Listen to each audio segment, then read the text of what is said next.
ನಮಸ್ಕಾರ ಕರುನಾಡು ಟಿವಿಗೆ ಸ್ವಾಗತ. ನಾನು ವಿನುತಾ ಎಚ್ಎಲ್. ನಾನು ನಿಮ್ಮ ಅವನಿಕಾ. ಮದುವೆಯ ಈ ಬಂಧ, ಅನುರಾಗದ ಅನುಬಂಧ, ಏಳೇಳು ಜನುಮಕ್ಕೂ ಮುಗಿಯದ ಸಂಬಂಧ. ಅರರೆ ಇದೇನಪ್ಪ ಇದು, ಪ್ರೋಗ್ರಾಮ್ ಸ್ಟಾರ್ಟ್ ಮಾಡದೆ ಸಾಂಗ್ ಹೇಳ್ತಾ ಇದ್ದೀನಿ ಅಂತ ನೋಡ್ತಾ ಇದ್ರ. ಇವತ್ತು ನಾನು ಮಾತನಾಡಕ್ ಬಂದಿರುವಂತ ವಿಷಯನೇ ಮದುವೆ, ಅದ್ರಲ್ಲೂ ಕೂಡ ಮದುವೆಯ ಮಮತೆಯ ಕರೆಯೋಲೆ. ಇವತ್ತಿನ ವಿಶೇಷ ಕಾರ್ಯಕ್ರಮದಲ್ಲಿ ನಮ್ಮ ಜೊತೆ ಒಬ್ಬರು ಪ್ರಮುಖ ಗಣ್ಯ ವ್ಯಕ್ತಿಗಳು ಇರುವಂತದ್ದು, ಅದ್ರಲ್ಲೂ ಕೂಡ ನಮ್ಮ ದೇಶದ ಬೆನ್ನೆಲುಬು ಅಂತ ಕರೆಸಲ್ಪಡುವ ರೈತರ ಸಂಘಟನೆಯ ಅಧ್ಯಕ್ಷರು ಮತ್ತು ಪದಾಧಿಕಾರಿಗಳು, ವಸಿಷ್ಠರು ಎಲ್ಲರೂ ಕೂಡ ಇರುವಂತದ್ದು. ಒಂದು ರಾಜ್ಯದ ದೇಶದ ಬೆನ್ನೆಲುಬು ರೈತ. ಆ ರೈತ ಮನಸ್ಸು ಮಾಡಿದ್ರೆ ಏನನ್ನು ಕೂಡ ಸಾಧಿಸಬಲ್ಲ ಅನ್ನೋದಕ್ಕೆ ಅನೇಕ ಜೀವಂತ ಸಾಕ್ಷಿಗಳು ನಮ್ಮಲ್ಲಿ ಕಾಣಸಿಗುತ್ತೆ. ಅಂತಹ ರೈತರೆಲ್ಲರೂ ಕೂಡ ಒಗ್ಗೂಡಿ ಇದೀಗ ಮದುವೆಯನ್ನ ಮಾಡಿಸೋದಕ್ಕೆ ಮುಂದಾಗಿದ್ದಾರೆ. ಅದರಲ್ಲೂ ಕೂಡ ಒಂದೆರಡಲ್ಲ, ಬರೋಬ್ಬರಿ 1008 ಮದುವೆಯನ್ನ ಮಾಡಿಸ್ತಾ ಇದ್ದಾರೆ. ಇದೇ ಇವತ್ತಿನ ವಿಶೇಷ ಮದುವೆಯ ಮಮತೆಯ ಕರೆಯೋಲೆ. ಬನ್ನಿ ಇವತ್ತಿನ ವಿಶೇಷ ಕಾರ್ಯಕ್ರಮಕ್ಕೆ ಎಲ್ಲರನ್ನು ಕೂಡ ಸ್ವಾಗತಿಸೋಣ. ಮೊದಲನೇದಾಗಿ ಕರ್ನಾಟಕ ರಾಜ್ಯ ರೈತೋದ್ಯ ಹಸಿರು ಸೇನೆಯ ಸಂಸ್ಥಾಪಕರು, ರಾಜ್ಯಾಧ್ಯಕ್ಷರು ಆಗಿರುವಂತಹ ಚಂದ್ರಶೇಖರ್ ಬಿಟಿ ಅವರು. ಸರ್, ಕಾರ್ಯಕ್ರಮಕ್ಕೆ ನಿಮಗೆ ಸ್ವಾಗತ. ನಮಸ್ಕಾರ ಮೇಡಮ್. ಇನ್ನ ಕರ್ನಾಟಕ ರಾಜ್ಯ ರೈತೋದಯ ಹಸಿರು ಸೇನೆಯ ವರಿಷ್ಠರು ಆಗಿರುವಂತಹ, ಜೊತೆಗೆ ಕಲಾವಿದರು ಆದಂತಹ ಮೈಸೂರು ರಮಾನಂದ ಸರ್, ನಿಮ್ಗೂ ಕೂಡ ಕಾರ್ಯಕ್ರಮಕ್ಕೆ ಸ್ವಾಗತ. ನಮಸ್ಕಾರ. ಇನ್ನ ಕರ್ನಾಟಕ ರಾಜ್ಯ ರೈತೋದಯ ಹಸಿರು ಸೇನೆಯ ಬೆಂಗಳೂರು ನಗರದ ಅಧ್ಯಕ್ಷರಾಗಿರುವಂತಹ ಲತಾ ಮೇಡಮ್ ಕೂಡ ನಮ್ ಜೊತೆ ಇದ್ರೆ. ಮ್ಯಾಮ್, ನಿಮ್ಗೂ ಕೂಡ ಕಾರ್ಯಕ್ರಮಕ್ಕೆ ಸ್ವಾಗತ. ಇನ್ನ ರೈತೋದಯ ಸಂಘದ ಒಬ್ಬರು ರಾಜ್ಯ ಸಂಚಾಲಕರು ಆಗಿರುವಂತಹ ಸಿದ್ದೇಶ್ ಸರ್ ಕೂಡ ನಮ್ ಜೊತೆ ಇದ್ದಾರೆ. ಬನ್ನಿ, ಅವರನ್ನು ಕೂಡ ಕಾರ್ಯಕ್ರಮಕ್ಕೆ ಸ್ವಾಗತಿಸೋಣ. ಸರ್, ನಿಮ್ಗೂ ಕೂಡ ಕಾರ್ಯಕ್ರಮಕ್ಕೆ ಸ್ವಾಗತ. ಸರ್, ಈಗ 1008 ಮದುವೆಯನ್ನ ನೀವು ಮಾಡಿಸ್ತಾ ಇದ್ದೀರಾ. ಯಾಕಂದ್ರೆ ಮದುವೆ ಮಾಡಿ ನೋಡು, ಮನೆ ಕಟ್ಟಿ ನೋಡು ಅನ್ನೋಂಥದ್ದು ಒಂದು ಮಾತಿದೆ. ಯಾಕಂದ್ರೆ ಒಂದು ಮದುವೆಯನ್ನ ಮಾಡಿಸೋದು ಅಷ್ಟು ಸುಲಭದ ಮಾತಲ್ಲ, ಸಾಕಷ್ಟು ಖರ್ಚು ವೆಚ್ಚಗಳಿರುತ್ತೆ.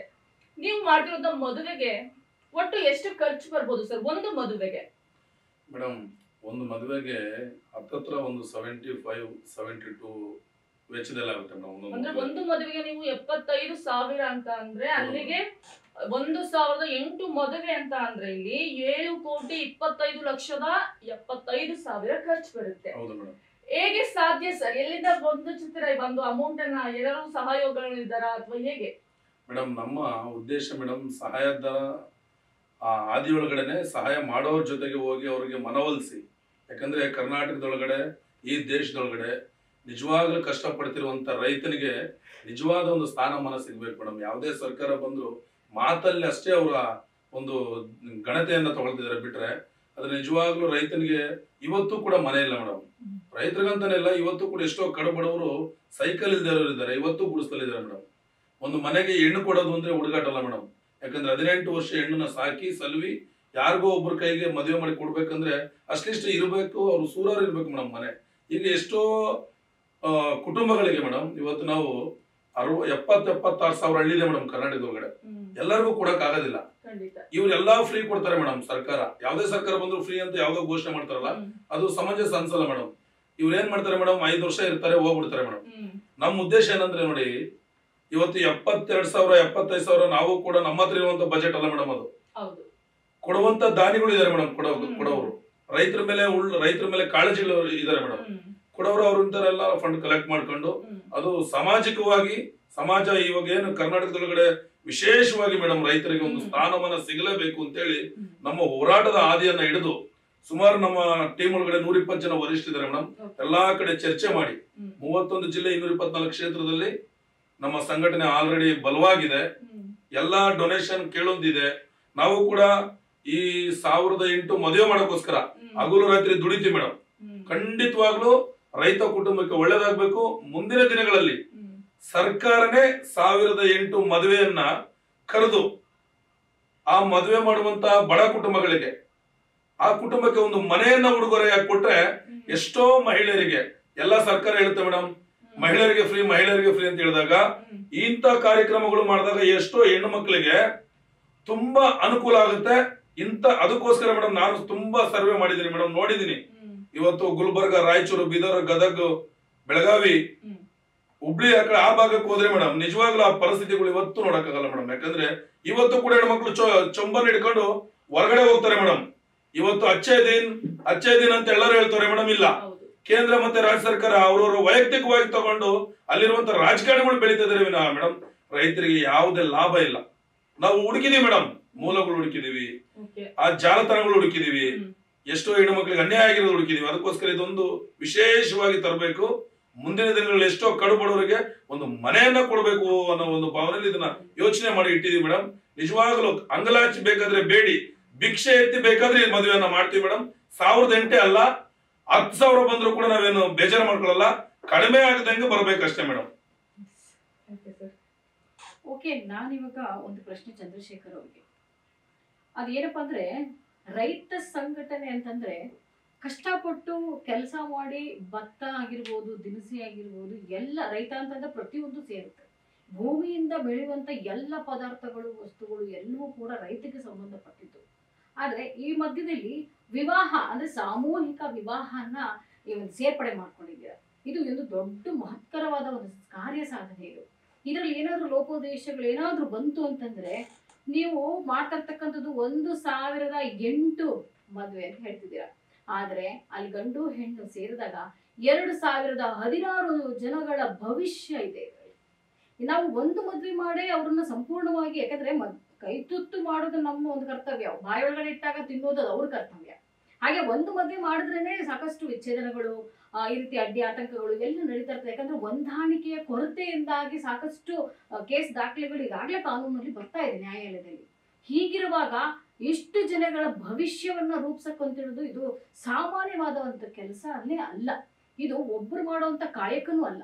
ಹೀಗಾಗಿ ನಾನು ಏನ್ ಹೇಳಕ್ ಬರ್ತಾ ಇದ್ದೀನಿ ಅಂತಂದ್ರೆ, ಇಷ್ಟು ಜನಗಳ ಭವಿಷ್ಯವನ್ನ, ಇಷ್ಟು ಜನಗಳ ಒಂದು ಕಾನೂನು ರೀತಿ ಬರ್ತಕ್ಕಂತಹ ಡಾಕ್ಯುಮೆಂಟ್ಸ್ ಏನಾಗಿರ್ಬೋದು, ಆಧಾರ್ ಕಾರ್ಡ್ ಅವರ ವಯಸ್ಕರ, ಹದಿಹರಿಯದವರ, ಅಥವಾ ಎಲ್ಲರೂ ಕೂಡ ಸಮಾನತೆ ಉಳ್ಳವರ ಅಥವಾ ಬಡವರ, ಇದನ್ನೆಲ್ಲ ಪರಿಶೀಲನೆ ಮಾಡಕ್ಕೆ ಸಾಕಷ್ಟು ಸಮಯ ತಗೊಳುತ್ತೆ. ಹಾಗಾದ್ರೆ ನೀವು ಈ ಕಾಯಕವನ್ನ ಎಷ್ಟು ದಿನಗಳಿಂದ ಮಾಡ್ತಾ ಇದ್ದೀರಾ, ಮತ್ತೆ ಯಾವಾಗ ಪೂರ್ಣಗೊಳಿಸ್ತೀರಾ? ಮೇಡಮ್, ಈಗಾಗಲೇ ನಾನು ಒಂದು 4 ತಿಂಗಳಿಂದ ಇದರದ್ದು ಒಂದು ವಿಶೇಷವಾಗಿ ರಚನೆ ಮಾಡಿದ್ದೀನಿ ಮೇಡಮ್. ಅದಕ್ಕೋಸ್ಕರ ಒಂದು 120 ಜನ ಕಾರ್ಯದರ್ಶಿಗಳನ್ನ ತಯಾರಿ ಮಾಡಿದ್ದೀನಿ. ಕಾರ್ಯದರ್ಶಿಗಳ ಕೆಲಸ ಏನಂದ್ರೆ ಮೇಡಮ್, ಒಂದು ಹುಡುಗ ಹುಡುಗಿಗೆ ಸ್ಕೂಲ್ ದಾಖಲಾತಿ ಮೇನ್ ಇಂಪಾರ್ಟೆಂಟ್ ಮೇಡಮ್. ಅದ್ರ ಜೊತೆಗೆ ಆಧಾರ್ ಕಾರ್ಡ್ ಇರುತ್ತೆ. ವಯಸ್ಸು ಬಂದು 18 ದಾಟಿರ್ಬೇಕು ಮೇಡಮ್ ಹುಡುಗಿಗೆ, ಹುಡುಗರಿಗೆ 21 ದಾಟಿರ್ಬೇಕು ಮೇಡಮ್. ಅದನ್ನ ಚೆಕ್ ಮಾಡೋಕ್ಕೋಸ್ಕರ ವೆಬ್ಸೈಟ್ ಒಂದು ಮಾಡಿದ್ವಿ ಮೇಡಮ್. ನಾವು ಕರ್ನಾಟಕ ರಾಜ್ಯ ರೈತೋದಯ ಅಸೋಸಿಯೇಷನ್ ಅನ್ನೋ ಸಂಘಟನೆ ಒಳಗಡೆ ರೈತೋದಯ ಲೈಫ್ ಫೌಂಡೇಶನ್ ಅಂತೇಳಿ ಮಾಡಿದ್ವಿ ಮೇಡಮ್. ಆ ರೈತೋದಯ ಲೈಫ್ ಫೌಂಡೇಶನ್ ಏನಿದೆ ಮೇಡಮ್, ಅದು ಮುಂದಿನ ದಿನಗಳಲ್ಲಿ ಅದು ಅಗಾಧವಾಗಿ ಯಾರಿಗೆ ಸ್ಕೂಲ್ ದಾಖಲಾತಿ ಮತ್ತೆ ಆಧಾರ್ ಕಾರ್ಡ್ ಅನ್ನ ಮೆನ್ಷನ್ ಮಾಡಬಹುದು ಮೇಡಮ್. ಮೊಬೈಲ್ ಒಳಗಡೆ ಅದನ್ನ ಅಪ್ಲೋಡ್ ಮಾಡಬಹುದು ಮೇಡಮ್. ಆ ಅಪ್ಲೋಡ್ ನ ಚೆಕ್ ಮಾಡಕ್ಕೆ ನಾವೇನ್ ಮಾಡ್ತಾ ಇದೀವಿ ಅಂದ್ರೆ, ನಾವು 120 ಜನ ಕಾರ್ಯದರ್ಶಿಗಳಂತೇಳಿ ಇಟ್ಕೊಂಡಿದೀವಿ ಮೇಡಮ್. ವಿಶೇಷವಾಗಿ 12 ಜನನ ಮೇನ್ ಫೌಂಡರ್ ಆಗಿ ನಾವು ಅದನ್ನ ಸೂಚನೆಯನ್ನ ರೆಡಿ ಮಾಡಿ, ಯಾಕಂದ್ರೆ ನೀವ್ ಹೇಳ್ತಿರೋ ತಾವು ಕರೆಕ್ಟ್ ಇದೆ ಮೇಡಮ್. ಯಾಕಂದ್ರೆ ನಾವು ಕಾನೂನು ಬಾಹಿರ ಮಾಡಕ್ಕೆ ಬರೋದಿಲ್ಲ. ನೀವ್ ಹೇಳ್ದಂಗೆ ಒಂದು ಮದುವೆ ಮಾಡಿ ಸೈನ್ಸ್ ಗಳಕ್ಕೆ ಕಷ್ಟ ಇದೆ. 1008 ವಿಶೇಷವಾಗಿ ಯಾಕೆ ಮಾಡ್ತಾ ಇದ್ದೀನಿ, ನಿಶ್ಚೇದನ ಯಾಕೆ ಆಗೋದಿಲ್ಲ ಅನ್ನೋದಕ್ಕೆ ಮೇಡಮ್ ನಾನು ಹೇಳೋದು. ನಿಶ್ಚೇದನ ಪಡೆಯಬಾರದು ಅನ್ನೋದೇ ಮೇಡಮ್ ನನ್ನ ಆಸೆ. ಯಾಕಂದ್ರೆ ಇವತ್ತು ನೋಡಿ 1008 ಮದುವೆ ಮಾಡೋದ್ರ ಜೊತೆಗೆ ಒಂದು ಮನೆಯನ್ನ, ಆ ಮದುವೆ ಆದ ಕುಟುಂಬಕ್ಕೆ ಒಂದು ಮನೆಯನ್ನ ಕೊಡಿ ಅನ್ನೋದು, ಆ ವಿಷಯವನ್ನ ಪ್ರತ್ಯೇಕವಾಗಿ ಇಟ್ಕೊಂಡು ಸರ್ಕಾರ ಕೊಡ್ಲೇಬೇಕು ಮೇಡಮ್. ಸರ್ಕಾರ ಕೊಡ್ಲಿ ಅಂತ ಹೇಳಿ ನಾವು ಇಂತಹ ಒಳ್ಳೆ ಕಾರ್ಯಕ್ರಮ ಮಾಡಿದ್ದೀರಾ ಅಥವಾ ಮುಂದೆ ಮಾಡಬೇಕಾ ಮೇಡಮ್? ಮುಂಚೆ ಮಾಡ್ತಾ ಇದೀವಿ ಮೇಡಮ್, ಇನ್ನು ನಡೀತಾ ಇದೆ. ಆದ್ರೂ ಕೂಡ ನಾವು ಈ ವಿಷಯವನ್ನ ಸರ್ಕಾರದ ಮುಂದೆ ಇಟ್ಟಾಗ ರೈತರಿಗೆ ಯಾವ ನ್ಯಾಯ ಕೊಡ್ತಾರೆ ಇವರು ಅನ್ನೋದನ್ನ ನಾವು ಇನ್ನು ಮುಂದಿನ ದಿನಗಳಲ್ಲಿ ನೋಡ್ಬೇಕಾಗಿದೆ ಮೇಡಮ್. ನಿಜವಾಗ್ಲೂ ಇದು ತಾವು ಮಾಧ್ಯಮದ ಸ್ನೇಹಿತರು ಹೇಳ್ದಂಗೆ ನಿಜವಾಗ್ಲೂ ನಮಗೂ ಕೂಡ ಕಷ್ಟ ಇದೆ ಮೇಡಮ್. ನಾವು ಮಾತಾಡ್ಬಿಟ್ಟಿದೀವಿ ಮೇಡಮ್.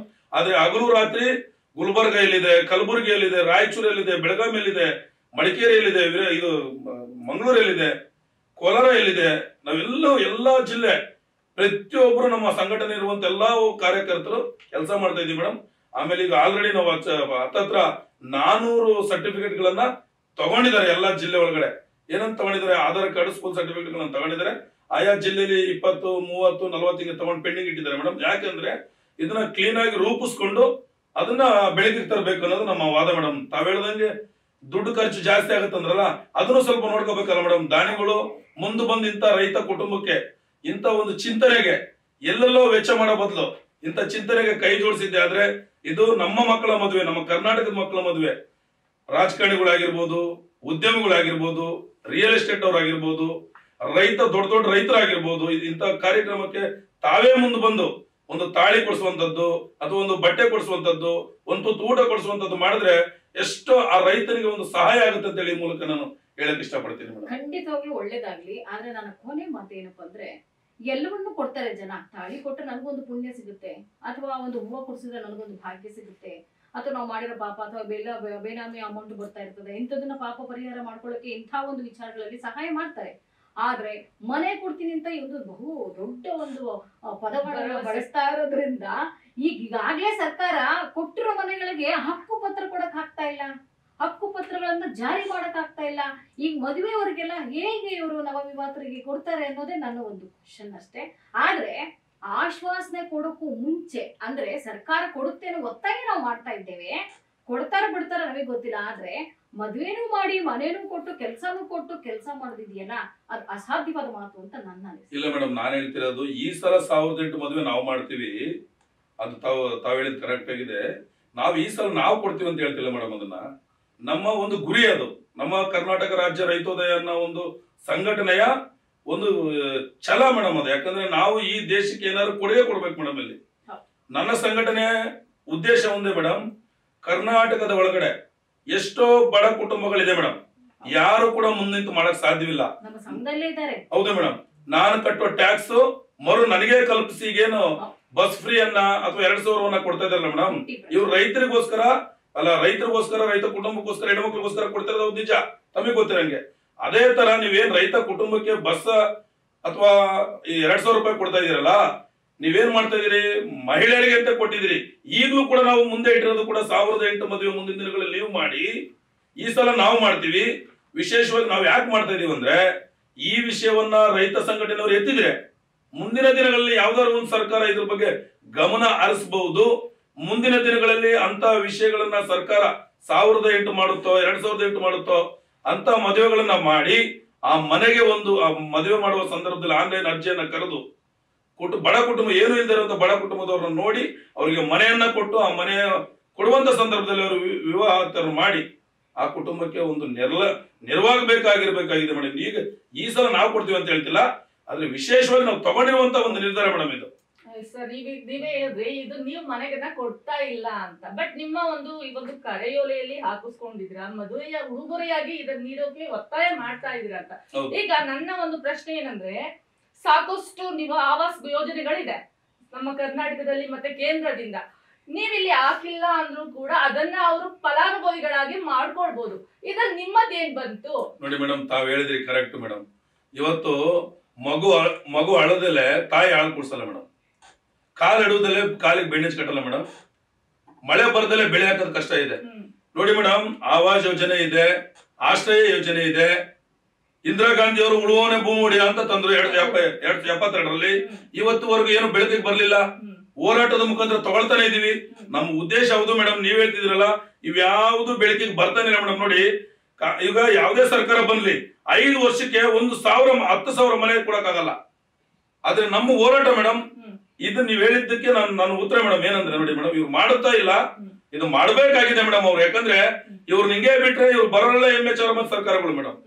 ನಮ್ಮ ಉದ್ದೇಶ, ರೈತ ದಿನನಿತ್ಯ ಕೆಲಸ ಮಾಡ್ತಾನೆ ಇದ್ದಾನೆ, ಕೂಲಿ ಕಾರ್ಮಿಕ ಮಾಡ್ತಾನೆ ಇದ್ದಾನೆ, ಗಾರೆ ಕೆಲಸ ಮಾಡೋರು ಮಾಡ್ತಾನೆ ಇದ್ದಾನೆ. ಆದ್ರೆ ಅವ್ರು ಇವತ್ತು ಕೂಡ ಗಾರ್ಮೆಂಟ್ಸ್ ಅಲ್ಲಿ ಕೆಲಸ ಮಾಡ್ತಿರುವಂತ ಹೆಣ್ಮಕ್ಳು ಹಗಲು ರಾತ್ರಿ ದುಡಿದ್ರು ಕೂಡ ಬಾಡಿಗೆ ಕಟ್ಟಕ್ಕೆ 2,000 ಅವ್ರ ಹತ್ರ ಉಳಿಯಲ್ಲ ಮೇಡಮ್. 2 ಹೆಣ್ಮಕ್ಳನ್ನ ಇಟ್ಕೊಂಡು ಅವ್ರು ಜೀವನ ಮಾಡ್ಬೇಕು.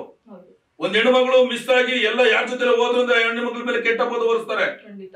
ಇದಕ್ಕೋಸ್ಕರ ನನ್ನ ಉದ್ದೇಶ ಏನಂದ್ರೆ, ಅಟ್ಲೀಸ್ಟ್ ಆ ತಾಯಿ 12,000ಕ್ಕೆ 10,000 ರೂಪಾಯಿ ಇಡೀ ತಿಂಗಳೆಲ್ಲ ದುಡಿದ್ರು ತನ್ನ ಮಕ್ಕಳನ್ನ ಸಾಕ್ಬೇಕು, ಬಾಡಿಗೆ ಕಟ್ಟಬೇಕು, ರೇಷನ್ ತರಬೇಕು. ಮತ್ತೆ ಗಂಡು ಮಕ್ಳದು ಕಷ್ಟ ಇದೆ ಮೇಡಮ್, ಎಲ್ಲಾ ಕಷ್ಟ ಇದೆ ಅಂತ. ಅಟ್ಲೀಸ್ಟ್ ಆ 5,000 ಕಟ್ಟೋದು ಏನಿದೆಯಲ್ಲ ಬಾಡಿಗೆ, ಅದ್ರ ಜೊತೆಗೆ ಇವ್ರು ಏನ್ ಮಾಡ್ಬೇಕು, ಒಂದು ಮನೆಯನ್ನ ಕೊಟ್ಟಿದ್ದೆ ಆದ್ರೆ ಆ 5,000 ಉಳಿದಾಗ ಆ ತಾಯಿ ಯಾವುದೇ ಕಾರಣಕ್ಕೆ ತನ್ನ ಹೊಸಲನ್ನ ದಾಟಿ ಮುಂದಕ್ಕೆ ಹೋಗಲ್ಲ. ಹೆಣ್ಣು ಮಗಳು ಕೆಟ್ಟೋಳು ಅಂತ ನಾವು ಪದ ಬಳಸ್ತೀವಲ್ಲ, ಏನು ಕೆಟ್ಟೋಳಾಗ್ತಾಳೆ, ಅವ್ರ ಪರಿಸ್ಥಿತಿ ಕೆಟ್ಟೋಳಾಗ್ತಾರೆ. ನೀವು ಕೊಡೋ 2,000 ರೂಪಾಯಿ, ನೀವು ಕೊಡೋ ನೀವು ಕೊಡೋ ಬಸ್ಸಿಂದ ಏನು ಸಾಧ್ಯವಿಲ್ಲ. ತನ್ನ ಜೀವನವನ್ನು ರೂಪಿಸ್ಬೇಕು, ತನ್ನ ಮಕ್ಕಳ ವಿದ್ಯಾಭ್ಯಾಸವನ್ನು ನೋಡ್ಕೋಬೇಕು, ತನ್ನ ಗಂಡನ ತನ್ನ ಹೆಂಡತಿಯ ಬಾಧ್ಯತೆಯನ್ನ ಗಂಡ ಹೆಂಡತಿ ನೋಡ್ಕೋಬೇಕಾದಾಗ ಕಡು ಬಡವಿದ್ದಾರೆ ಮೇಡಮ್. ಇಲ್ಲಿ ಬುದ್ಧಿವಂತರಾಗಿ ಹೋದ್ರೆ ಬುದ್ಧಿವಂತಿಕೆ ಬರುತ್ತೆ. ದಡ್ರನ್ನ ಬುದ್ಧಿವಂತರು ಮಾಡ್ಬೇಕು ಅಂದ್ರೆ ಇಂಥ ಸ್ಕೀಮ್ಗಳು ಬಂದಾಗ ಎಷ್ಟೋ ಜನ ಬಡವರಿಗೆ ಆಶ್ರಯ ಸರ್ಕಾರ ಆಗುತ್ತೆ. ಈಗ ನೋಡಿ ಮೇಡಮ್, ಪಕ್ಕ ರಾಜ್ಯಗಳಲ್ಲಿ ಎಷ್ಟೆಷ್ಟು ಇಂಪ್ರೂವ್ ಆಗಿದೆ. ನಮ್ಮ ಕರ್ನಾಟಕ ಬಡತನ ಆಗೋದು ಬೇಡ ಮೇಡಮ್. ಯಾಕಂದ್ರೆ ನೋಡಿ, ಫ್ರೀ ಅನ್ನ ಕೊಡ್ಬೇಕು. ಯಾವ್ದನ್ನ ಫ್ರೀ ಆಗಿ ಕೊಡ್ಬೇಕು ನಮ್ಗೆ ಸರ್ಕಾರ? ನಮ್ದು ಸರ್ಕಾರ, ಈ ಕರ್ನಾಟಕ ನಮ್ದು. ನಾವ್ ಹಿಂದುಳಿಯೋದು ಬೇಡ, ನಮ್ಗೆ ಸಾಲ ಮನ್ನಾ ಮಾಡೋದು ಬೇಡ ಮೇಡಮ್. ಸರ್ಕಾರ ನಿಜವಾಗ್ಲೂ ವರ್ಷಕ್ಕೆ 3 ಬೆಳೆ ಬೆಳೆಯೋ ರೈತನಿಗೆ ಅವಕಾಶ ಮಾಡಿಕೊಡ್ಲಿ. 224 ಕ್ಷೇತ್ರ 31 ಜಿಲ್ಲೆ 6200 ಗ್ರಾಮ ಪಂಚಾಯತ್ ಒಳಗಡೆ ರೈತ ಕೇಂದ್ರ ತೆಗೀಲಿ. ರೈತ ಬೆಳೆದ ಬೆಳೆಯನ್ನ ಸರ್ಕಾರವೇ ಖರೀದಿ ಮಾಡಿಲಿ. ಆಮೇಲೆ ಮಧ್ಯವರ್ತಿಗೂ ನನಗೆ ಸಂಬಂಧ ಇರೋದಿಲ್ಲ. ಅವಾಗ ನಾನು 10 ರೂಪಾಯಿ ಖರ್ಚು ಮಾಡಿ 11 ರೂಪಾಯಿ ಸೇಲ್ ಮಾಡ್ತೀನಿ. 11 ರೂಪಾಯಿ ಸೇಲ್ ಮಾಡಿದಾಗ ಮಧ್ಯವರ್ತಿ ಬಂದು 24 ಸೇಲ್ ಮಾಡ್ತಾನೆ. ರೈತರಿಗೆ ಏನ್ ಸರ್ ಲಾಭ ಬಂತು? ಲಾಭ ಬರೋದಿಲ್ಲ. ಅದಕ್ಕೆ ಮೇಡಮ್, ನಮ್ಮ ಉದ್ದೇಶ ನಾವಾಗಿ ನಾವು ಮುಂದೆ ಬರಬೇಕು, ನಾವಾಗಿ ನಾವು ನಮ್ಮ ನೋವನ್ನು ಹೇಳ್ಕೋಬೇಕು. ಹೇಳ್ಕೊಂಡಾಗ ಮಾಡ್ತಾರೆ ಆಮೇಲೆ ನೋಡೋಣ ಮೇಡಮ್. ಯಾಕಂದ್ರೆ ನಮ್ಮ ಹೋರಾಟದ ಹಾದಿ ಈ ರಾಜ್ಯದ ಜನತೆಗೆ ಒಳ್ಳೇದಾಗಬೇಕು. ನನ್ನಿಂದ ಒಳ್ಳೇದಾಗುತ್ತೆ ಅಂತ ನಾನು ಅನ್ನಲ್ಲ. ಇಲ್ಲಿರುವಂತ ಎಲ್ಲ ಕನ್ನಡ ಪರ ಸಂಘಟನೆಗಳು, ದಲಿತ ಪರ ಸಂಘಟನೆಗಳು, ರೈತ ಪರ ಸಂಘಟನೆಗಳು, ರಾಜಕಾರಣಿಗಳು, ಉದ್ಯಮಿಗಳು ಎಲ್ಲರೂ ಇದಕ್ಕೆ ಕೈ ಜೋಡಿಸಿ ಇಂಥ ಮಹತ್ವವಾದ ಒಂದು ಲೋಕ ಕಲ್ಯಾಣದ ವಿಚಾರವನ್ನ, ಯಾರು ನಾನು ಸಣ್ಣ ಹುಡುಗ ಇರ್ಬೋದು ಆದ್ರೆ ನನ್ನ ಜೊತೆ ಇರುವಂತ ಹಿರಿಯ ನಟ ಗೌರವಾನ್ವಿತ ನಮ್ಮ ರಮಾನಂದ್ ಅವರು ಕೂಡ ಇದ್ರ ಬಗ್ಗೆ ಚರ್ಚೆ ಮಾಡಿದ್ದಾರೆ. ನಾನು ಕೂಡ ಕೆಲವು ಅಧಿಕಾರಿಗಳನ್ನ ಮನವೊಲಿಸಿದ್ದೀನಿ. ನಮ್ ಜೊತೆ ಲಾಯರ್ಗಳು ಕೂಡ ಇದ್ದಾರೆ. ಅವ್ರ ಹತ್ರ ಎಲ್ಲ ನಾನು ಸರ್ವೆ ಮಾಡಿ ಎಷ್ಟೋ ಏನೇನೋ ಮಾಡ್ಬೇಕು ಅಂತ ಹೇಳಿದಾಗ ಇಂಥದ್ದು ಮಾಡಿದ್ರೆ ಅಟ್ಲೀಸ್ಟ್ ಒಂದು ಪುಷಪ್ ಆಗುತ್ತೆ, ಸರ್ಕಾರಕ್ಕೆ ಸ್ವಲ್ಪ ಮನವರಿಕೆ ಬರ್ತದೆ. ಬಸ್ ಫ್ರೀ ಕೊಡೋದ್ರಿಂದ ನೋಡಿ ಮೇಡಮ್, 5 ವರ್ಷ ಕಾಂಗ್ರೆಸ್ ಸರ್ಕಾರ ಇರುತ್ತೆ, 5 ವರ್ಷಕ್ಕಷ್ಟೇ ಸೀಮಿತ. 60 ತಿಂಗಳು ಇರುತ್ತೆ ಮೇಡಮ್, 2,000 ಅಂದ್ರೆ 1,20,000 ಕೊಡ್ತಾರೆ. ಆಮೇಲೆ ಎಲ್ಲ ಹೋಗ್ಬೇಕು ಅವ್ರ ಪರಿಸ್ಥಿತಿ. ಇವತ್ತು ಅದಕ್ಕೆ ಮೇಡಮ್ 1,20,000 ಕೊಡೋದ್ ಬದಲು ಬಸ್ ಫ್ರೀ ಕೊಡೋ ಬದಲು ಒಂದು 5 ಲಕ್ಷ ರೂಪಾಯಿ ಕೊಟ್ಟು ಒಂದು ಮನೆಯನ್ನ ಕಟ್ಕೊಟ್ಟು ಅವ್ರ ಲೈಫ್ ಪೂರ್ತಿ ಆ ಮನೆಯಲ್ಲಿ ಜೀವನ ಮಾಡ್ತಾರೆ. ಖಂಡಿತ ಸರ್. ಈಗ ನಿಮ್ಮ ಒಂದು ಬೇಡಿಕೆ ಒಂದು ರೀತಿ ವಿಶ್ವಾಸಾರ್ಹವಾದದ್ದೇ, ಅದನ್ನ ನಾನು ಖಂಡಿತವಾಗ್ಲೂ ಅಕ್ಸೆಪ್ಟ್ ಮಾಡ್ತೀನಿ. ಆದ್ರೆ ಇಲ್ಲಿ ಇನ್ನೊಂದು ಪ್ರಶ್ನೆ, ನೀವ ಹೇಳಿದ ಪ್ರಕಾರನೇ ನನ್ಗೆ ಬಂದಂತ ಒಂದು ಉದ್ಭವವಾದಂತ ಪ್ರಶ್ನೆ. ಈಗ ಒಂದು ಹೆಣ್ಣು ಮಗಳು ಮನೆಯಿಂದ ಹೊರ ಹೋಗ್ಬೇಕು ಅಂದ್ರೆ ಸಾಕಷ್ಟು ಮಾತುಗಳನ್ನ ಕೇಳ್ಪಡ್ತಾಳೆ ಅಂತ. ಹಾಗಾದ್ರೆ ಈಗ ನನ್ನ ಒಂದು ಪ್ರಶ್ನೆ, ನೀವು ಎಲ್ಲಿ ಹೋಗ್ಬೇಕು ಸ್ಥಳೀಯವಾಗಿ? ನಾವಿಲ್ಲೇ ಬೆಂಗಳೂರು. ಈಗ ನಮ್ಮ ಬೆಂಗಳೂರಲ್ಲಿ ಸ್ಪೇಸ್ ಜನದಟ್ಟಣೆ ಜಾಸ್ತಿ ಇದೆ. ಇವ್ರು ಒಬ್ರು, ಈಗ ನಾವ್ ಎಕ್ಸಾಂಪಲ್ ಆಗಿ ತಗೊಳ್ತಿರೋದು, ಇವ್ರನ್ನ ಮದುವೆ ಆಗಿಲ್ಲ ಅಂತಂದ್ರೆ ಭಾವಿಸೋಣ. ಇವ್ರು ಮದುವೆ ಆಗ್ತಾರೆ, ಈ ಒಂದು ವಿವಾಹ ಬಂಧನದಲ್ಲಿ ಸಿಲುಕ್ತಾರೆ. ನಂತರದಲ್ಲಿ ಸರ್ಕಾರ ನೀವ್ ಹೇಳಿದಾಗೆ ಮನೆಯನ್ನ ಕಟ್ಟಿಸ್ಕೊಡುತ್ತೆ. ಇವ್ರಿರೋದು ನೇಟಿವ್ ಬಂದ್ಬಿಟ್ಟು ಬ್ಯಾಂಗ್ಳೂರ್. ಈಗ ನಮ್ಗೆ ಇಲ್ಲಿ ಬ್ಯಾಂಗ್ಳೂರಲ್ಲಿ ಮನೆ ಕೊಟ್ಕೊಡೋಕ್ ಜಾಗ ಇಲ್ಲ. ಸೊ ಹಾಗೆ ರಾಜ್ಯ ಸರ್ಕಾರ ಆಗಿರ್ಬೋದು, ಕೇಂದ್ರ ಸರ್ಕಾರ ಏನ್ ಮಾಡುತ್ತೆ, ಎಲ್ಲಿ ಸರ್ಕಾರಿ ಜಮೀನ್ ಇದೆ ಅದನ್ನ ಫಸ್ಟ್ ಸರ್ವೆ ಮಾಡುತ್ತೆ, ಅಲ್ಲಿ ಮನೆಗಳನ್ನ ಕಟ್ಕೊಡುತ್ತೆ. ಈಗ ಆ ಒಂದು ಸಂದರ್ಭದಲ್ಲಿ ಈ ಒಂದು ಹೆಣ್ಣು ಮಗಳು ಇಲ್ಲಿಂದ ಇನ್ನೆಲ್ಲೋ ರಾಜ್ಯದ ಒಂದು ಮೂಲೆಯಲ್ಲಿ ಹೋಗಿ ಹೇಗೆ ಬದುಕ್ತಾಳೆ ಮೇಡಮ್? ಇದಕ್ಕೆ ಇಲ್ಲ ಮ್ಯಾಮ್ ಆನ್ಸರ್ ಕೊಡ್ತಾರೆ. ಮೇಡಮ್, ಇವಾಗ ನಾವ್ ಇದು ಹೇಳ್ತೀವಿ. ಈಗ ನಾವು ಒಂದು ಹೆಣ್ಣು ಮಗಳನ್ನ ಒಂದು ಹಳ್ಳಿಯಲ್ಲಿ ಮದ್ವೆ ಮಾಡ್ಕೊಡ್ತೀವಿ. ಆ ಹೆಣ್ಣು ಮಗಳು ಅಲ್ಲೇ ಏನ್ ಬದುಕಲ್ವಲ್ಲ, ಅಲ್ಲಿಂದ ಇಲ್ಲಿಗೆ ಬರ್ತಾರಲ್ಲ. ನಮಗೊಂದ್ ನೆಲೆ ಸಿಗುತ್ತೆ ಅಂದ್ರೆ ಆ ಹೆಣ್ಣು ಮಗಳು ಎಲ್ಲಿಗೆ ಬೇಕಾದ್ರೂ ಬದುಕ್ತಾರೆ ಅಲ್ವಾ? ಈಗ ನಮ್ಮ ಅಧ್ಯಕ್ಷ ಹೇಳುದು, ಒಂದು ಗಾರ್ಮೆಂಟ್ಸ್ ಅಲ್ಲಿ ಜೀವನ ಮಾಡೋ ಹೆಣ್ಮಕ್ಳು 10,000 ಅಂತ. ನಾವು ಗಾರ್ಮೆಂಟ್ಸ್ ಅಲ್ಲೆಲ್ಲ ತುಂಬಾ ಜೀವನ ಮಾಡಿದೀವಿ. ಇವತ್ತು ಅವರು 1 ತಿಂಗಳು ಬಾಡಿಗೆ ಕಟ್ಟಕ್ಕೆ, ಮಕ್ಳು ಫೀಸ್ ಕಟ್ಟಕ್ಕೆ ಮೇಡಮ್, ಇವತ್ತು ಸಂಬಳ ತಗೊಂಡ್ರೆ ಮುಂದಿನ ತಿಂಗಳಿಗೂ ಕಷ್ಟ ಪಡ್ತಾರೆ ಅವರು. ಅದೇ ಗಾರ್ಮೆಂಟ್ಸ್ ಅಲ್ಲಿ ಸಾಲ ಮಾಡ್ತಾರೆ. ಆ ಮನೆ ಬಾಡಿಗೆ ಇಲ್ಲ ಅಂತ 3 ತಿಂಗಳು ಮನೆ ಬಾಡಿಗೆ ಕಟ್ಟಲಿಲ್ಲ ಅಂದ್ರೆ ಆ ಬೀಗ ಹಾಕ್ತಾರೆ ಮನೆಗೆ. ಇದನ್ನ ನಾವು ಕಣ್ಣಾರೆ ತುಂಬಾ ನೋಡಿದೀವಿ ಮೇಡಮ್. ತುಂಬಾ ನೋಡಿ, ಇವೆಲ್ಲ ನೋಡಿ ನಾವು ಕೈಲಾದಷ್ಟು ಕೊಟ್ಟಿರ್ತೀವಿ, ಮಾಡಿರ್ತೀವಿ. ಆದ್ರೆ ಇದೊಂದು ಮನೆ ಕೊಟ್ರೆ ಎಲ್ಲಾರ್ಗೂ ಅನುಕೂಲ, ಎಸ್ಪೆಷಲಿ ಹೆಣ್ಮಕ್ಳಿಗೆ ತುಂಬಾ ಅನುಕೂಲ. ಈಗ ಹೆಣ್ಮಕ್ಳು ಮದ್ವೆ ಆದವರೆಲ್ಲ ಗಂಡ ಸಾಕ್ತಾರೆ ಅಂತ ಹೇಳಕ್ ಆಗೋದಿಲ್ಲ ಅಲ್ವಾ ಮೇಡಮ್? ಎಷ್ಟೋ ಕುಟುಂಬದಲ್ಲಿ ಹೆಣ್ಮಕ್ಳೇ ದುಡ್ದು ಗಂಡನ್ ಸಾಕ್ತಾ ಇರೋದು. ಖಂಡಿತ ಹೌದು ಮೇಡಮ್. ಈಗ ಬೆಂಗಳೂರಲ್ಲಿ 70% ಹೆಣ್ಮಕ್ಳು ಗಾರ್ಮೆಂಟ್ಸ್ ಇಂದಾನೆ ಜೀವನ ಮಾಡ್ತಾ ಇರೋದು. ಗಾರ್ಮೆಂಟ್ಸ್ ಇಂದಾನೆ ಜೀವನ ಮಾಡ್ತಾರೆ. ಆ ಗಾರ್ಮೆಂಟ್ಸ್ ಅಲ್ಲಿ ಜೀವನ ಮಾಡೋ ಹೆಣ್ಮಕ್ಳು 10% ಮಾತ್ರ ಏನೋ ಒಂದ್ ಟೈಮ್ ಪಾಸ್ ಮಾಡಿದ್ದಾರೆ, ಒಂದ್ ಸಂಬಳಕ್ ಮಾಡಿದ್ದಾರೆ ಅಂದ್ಕೊಳ್ಳಿ. ಇನ್ನ 60% ಹೆಣ್ಮಕ್ಳು ಸಂಸಾರಕ್ಕೋಸ್ಕರ ದುಡ್ದು ಇವತ್ತಿಗೂ ಬರೋ ತಿಂಗಳವರೆಗೂ ಮೇಂಟೈನ್ ಮಾಡಕ್ಕಾಗದೆ ಅರ್ಧದಲ್ಲೇ ಸಾಲ ಮಾಡ್ತಾರ, ಮಕ್ಳಂಗ್ ಓದಿಸ್ತಾರ, ಮಕ್ಳಿಗೆ ಮನೆ ಬಾಡಿಗೆ ಕಟ್ತಾರ. ಏನ್ ಮೇಂಟೆನೆನ್ಸ್ ಮಾಡ್ತಾರೆ ಹೇಳಿ ಮೇಡಮ್? ಏನೋ ಭೂಮಿ ಮೇಲೆ ಒಂದ್ ಜಾಗ ಇತ್ತು ಅಂದ್ರೆ ಎಲ್ಲಾನ ಜೀವನ ಮಾಡ್ತಾರೆ, ಕೂಲಿ ಮಾಡ್ಕೊಂಡು ಜೀವನ ಮಾಡ್ತಾರೆ, ಒಂದ್ ಮನೆ ಕೆಲಸ ಮಾಡ್ಕೊಂಡು ಜೀವನ ಮಾಡ್ತಾರೆ. ಇದು ನಮ್ ಸಂಘಟನೆ ಆಲೋಚನೆ. ನಿಮ್ಮ ಮಾತನ್ನ ನಾನು ಆಧಾರವಾಗಿ ಇನ್ನೊಂದು ಕ್ವಶನ್ ನನ್ಗೂ ಹೊಳ್ದಿದ್ದು. ನೀವೇ ಹೇಳಿದ್ರಿ ಮನೆ ಜಾಗ ಒಂದಿತ್ತು ಅಂದ್ರೆ, ಮನೆ ಒಂದಿತ್ತು ಅಂದ್ರೆ ಏನ್ ಬೇಕಾದ್ರೂ ನಾವು ಜೀವನ ಮಾಡ್ತೀವಿ. ಮನೆಯಲ್ಲಿ ಇದ್ರೆ ಹೊಟ್ಟೆ ತುಂಬುತ್ತಾ? ಮೇಡಮ್ ಈಗ ನೀವು ನನ್ನ ಪ್ರಶ್ನೆ ಮುಗ್ದಿಲ್ಲ. ಮನೆಯಲ್ಲಿ ಈಗ ಬೆಂಗಳೂರಿನಂತ ನಗರಕ್ಕೆ ಯಾಕೆ ಬರ್ತಾರೆ ಹಳ್ಳಿಗಾಡುಗಳಿಂದ? ನಮ್ಗೆ ಉದ್ಯೋಗ ಬೇಕು. ಗ್ರಾಮೀಣ ಪ್ರದೇಶದಲ್ಲಿ ಅವ್ರ ಜಮೀನ್ ಇದ್ದವ್ರಿಗಷ್ಟೇ ಒಂದು ಆಸರೆ ಆಗಿರುತ್ತೆ ಅಲ್ವಾ? ಈಗ ಅಲ್ಲೂ ಕೂಡ ಜಮೀನ್ ಇಲ್ಲದೆ ಕೆಲವೊಂದಷ್ಟು ಜನ ಕೂಲಿ ಹಾಳುಗಳಾಗಿ ಕೆಲಸ ಮಾಡ್ತಾರೆ. ಪಾಪ ಅವರ ಜೀವನದ ಅನಿವಾರ್ಯ, ಬರೋ ದಿನಗೂಲಿ ನೌಕರರಾಗಿ 500 1000ಕ್ಕೆ ದಿನಗೂಲಿಯಾಗಿ ಕೆಲಸ ಮಾಡ್ತಾರೆ. ಆ ದಿನದ ಜೀವನವನ್ನ ನಡೆಸ್ತಾರೆ. ಅದೇ ಆ ಒಬ್ಬ ವ್ಯಕ್ತಿ ಬೆಂಗಳೂರಿಗೆ ಬರೋದು ಏನಕ್ಕೆ ಅಂದ್ರೆ, ಇಲ್ಲಿ ಒಂದು ದಿನಕ್ಕೆ ನಾನು 2-3 ಕಡೆ ಕೆಲಸ ಮಾಡಿದ್ರೆ ಕನಿಷ್ಠ 3000ವನ್ನಾದ್ರೂ ದುಡಿಬಹುದು, ನನ್ನ ಮಕ್ಕಳ ಜೀವನಕ್ಕೆ ಭವಿಷ್ಯಕ್ಕೆ ಆಧಾರವಾಗುತ್ತೆ ಅಂತ.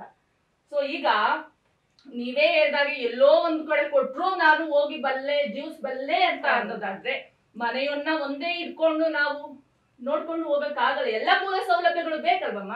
ಬೇಕು ಮೇಡಮ್. ಈಗ ಒಂದ್ ಮನೆ ಅಂತ ಒಂದಿದ್ರೆ ಒಂದ್ ಹೆಣ್ಮಗಳು ಮನೆ ಕೆಲಸ ಮಾಡಿ ಜೀವನ ಮಾಡ್ತಾಳೆ. ಈಗ ಸರ್ಕಾರದಿಂದ ಒಂದು ಡಿಪೋ ಅಕ್ಕಿ ಕೊಡ್ಬೋದು, ಒಂದು ಸರ್ಕಾರದಿಂದ ಒಂದು ರೇಷನ್ ಕೊಡ್ಬೋದು, ಒಂದು ಅನುದಾನ ಕೊಡ್ಬೋದು. ಈಗ ಬಾಡಿಗೆ ಕಟ್ಟೋ ಪರಿಸ್ಥಿತಿನೇ ಇರಲ್ಲ. ಒಂದು ಮನೆ ಒಂದು ಮನುಷ್ಯಂಗೆ ಒಂದು ಬಾಡಿಗೆ ಕಟ್ಟೋದಿಲ್ಲ ಅಂದ್ರೆ ಆ ಮನುಷ್ಯ ನೆಮ್ಮದಿಗೆ 2 ತುತ್ತು ಅನ್ನ ತಿಂದು ಒಂದು ಟೈಮ್ ನಿದ್ದೆ ಮಾಡ್ತಾನೆ ಮೇಡಮ್. ಅಷ್ಟಂತೂ ನಾನು ಹೇಳ್ಬಲ್ಲೆ. ಒಂದು ಮನೆ ಅಂತ ಬಂದ್ರೆ ಮನುಷ್ಯ ನೀರ್ ಕುಡ್ದಾದ್ರೂ ನಿದ್ದೆ ಮಾಡ್ತಾನೆ.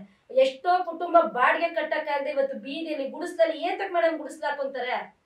ಗುಡಿಸ್ಲಾಕೊಂತಾರೆ ಮನೆ ಬಾಡಿಗೆ ಕಟ್ಟಕ್ ಆಗಲ್ಲ ಅಂತ ಗುಡಿಸ್ಲಾಕೋತಾರೆ. ಎಷ್ಟೋ ಜನ ಈ ಗಾರೆ ಕೆಲಸ ಮಾಡೋರು ಅವ್ರೆಲ್ಲ ವಯಸ್ಸು ಹೆಣ್ಮಕ್ಳನ್ನ ಬೀದಿಯಲ್ಲಿ ಮಲಗಿಸ್ಕೊಂಡು ಗಾರೆ ಕೆಲಸ ಯಾಕೆ ಮಾಡ್ತಾರೆ ಮೇಡಮ್? ಬಾಡಿಗೆ ಕಟ್ಟಕ್ ಆಗ್ತಾ ಇಲ್ಲ. ಒಂದ್ ಶೆಡ್ ಹಾಕೊಂಡ್ರೆ ನಮ್ಗೆ 3000 ಬಾಡಿಗೆ ಉಳಿಯುತ್ತೆ. ಒಂದು 3000ಕ್ಕೆ ಜನ ಇಷ್ಟು ನಾವ್ ಹೆಣ್ಮಕ್ಳು ಇಷ್ಟು ಯೋಚನೆ ಮಾಡ್ತೀವಿ ಅಂದ್ಮೇಲೆ ಯಾಕೆ ಕೊಡ್ಬಾರ್ದು ಸರ್ಕಾರ ಒಂದ್ ಮನೆ? ಖಂಡಿತ ಮ್ಯಾಮ್, ಸರ್ಕಾರ ನಿಮ್ಮ ಬೇಡಿಕೆಯನ್ನು ಆದಷ್ಟು ಬೇಗ ಈಡೇರಿಸ್ಲಿ. ಅದು ನಮಗೂ ಕೂಡ ಖುಷಿ ವಿಚಾರನೆ. ಯಾಕಂದ್ರೆ ನಮ್ಮ ಹೆಣ್ಣು ಮಕ್ಕಳಿಗೆ ಮನೆ ಸಿಕ್ತು ಅಂದ್ರೆ ಈಗ ನಾವು ಕೂಡ ಒಬ್ರು ಹೆಣ್ಣು ಮಕ್ಕಳು, ಆ ಸೌಲಭ್ಯ ಆದಷ್ಟು ಬೇಗ ನಿಮ್ಗೆ ಸಿಗ್ಲಿ. ಹೌದು ಮೇಡಮ್. ನಮ್ಮ ಅಧ್ಯಕ್ಷರು ಯೋಚನೆ ಮಾಡಿಲ್ಲ, ಅವ್ರ ಮನೆಗೆ ಯೋಚನೆ ಮಾಡಿಲ್ಲ. ಈಗ ಒಂದು ಮನೇಲಿ ಒಂದು ಕುಟುಂಬಕ್ಕೆ ಒಂದು ಹೆಣ್ಮಕ್ಳಕ್ಕೆ ಮದ್ವೆ ಮಾಡ್ಬೇಕು ಅಂದ್ರೆ ತುಂಬಾ ಕಷ್ಟ ಇದೆ ಮೇಡಮ್. ಯಾರು ದುಡ್ಡು ಇಟ್ಕೊಂಡ್ ಮದ್ವೆ ಮಾಡಲ್ಲ. ಎಷ್ಟೋ ಜನ ಸಾಲ ಮಾಡ್ತಾರೆ, ಆ ಸಾಲ ತೀರ್ಸಕ್ಕಾಗದೆ ಸಾಯ್ತಾರೆ. ಮತ್ತೆ ನನ್ನ ಬಳಿ ಬರ್ತೀನಿ ನಾನು. ವೀಕ್ಷಕರೇ, ಮದುವೆಯ ಮಮತೆಯ ಕರೆಯೋಲೆ ಕಾರ್ಯಕ್ರಮ ಮುಂದುವರಿಯುತ್ತೆ ಒಂದು ಸಣ್ಣ ವಿರಾಮದ ನಂತರ. ಕರುನಾಡು ಟಿವಿ ಮಾಧ್ಯಮದಲ್ಲಿ ಕೆಲಸ ಮಾಡಲು ಬಯಸುವ ಉತ್ಸಾಹಿ ಯುವಕ ಯುವತಿಯರಿಗೆ ಇಲ್ಲಿದೆ ಸುವರ್ಣಾವಕಾಶ. ಅರ್ಹತೆ: ಯಾವುದೇ ವಿಷಯದಲ್ಲಿ ಪದವಿ, ಸ್ಪಷ್ಟ ಕನ್ನಡ ಮಾತನಾಡಲು, ಓದಲು ಮತ್ತು ಬರೆಯಲು ಬರಬೇಕು. ಈ ಎಲ್ಲ ಅರ್ಹತೆ ನಿಮ್ಮಲ್ಲಿದೆ.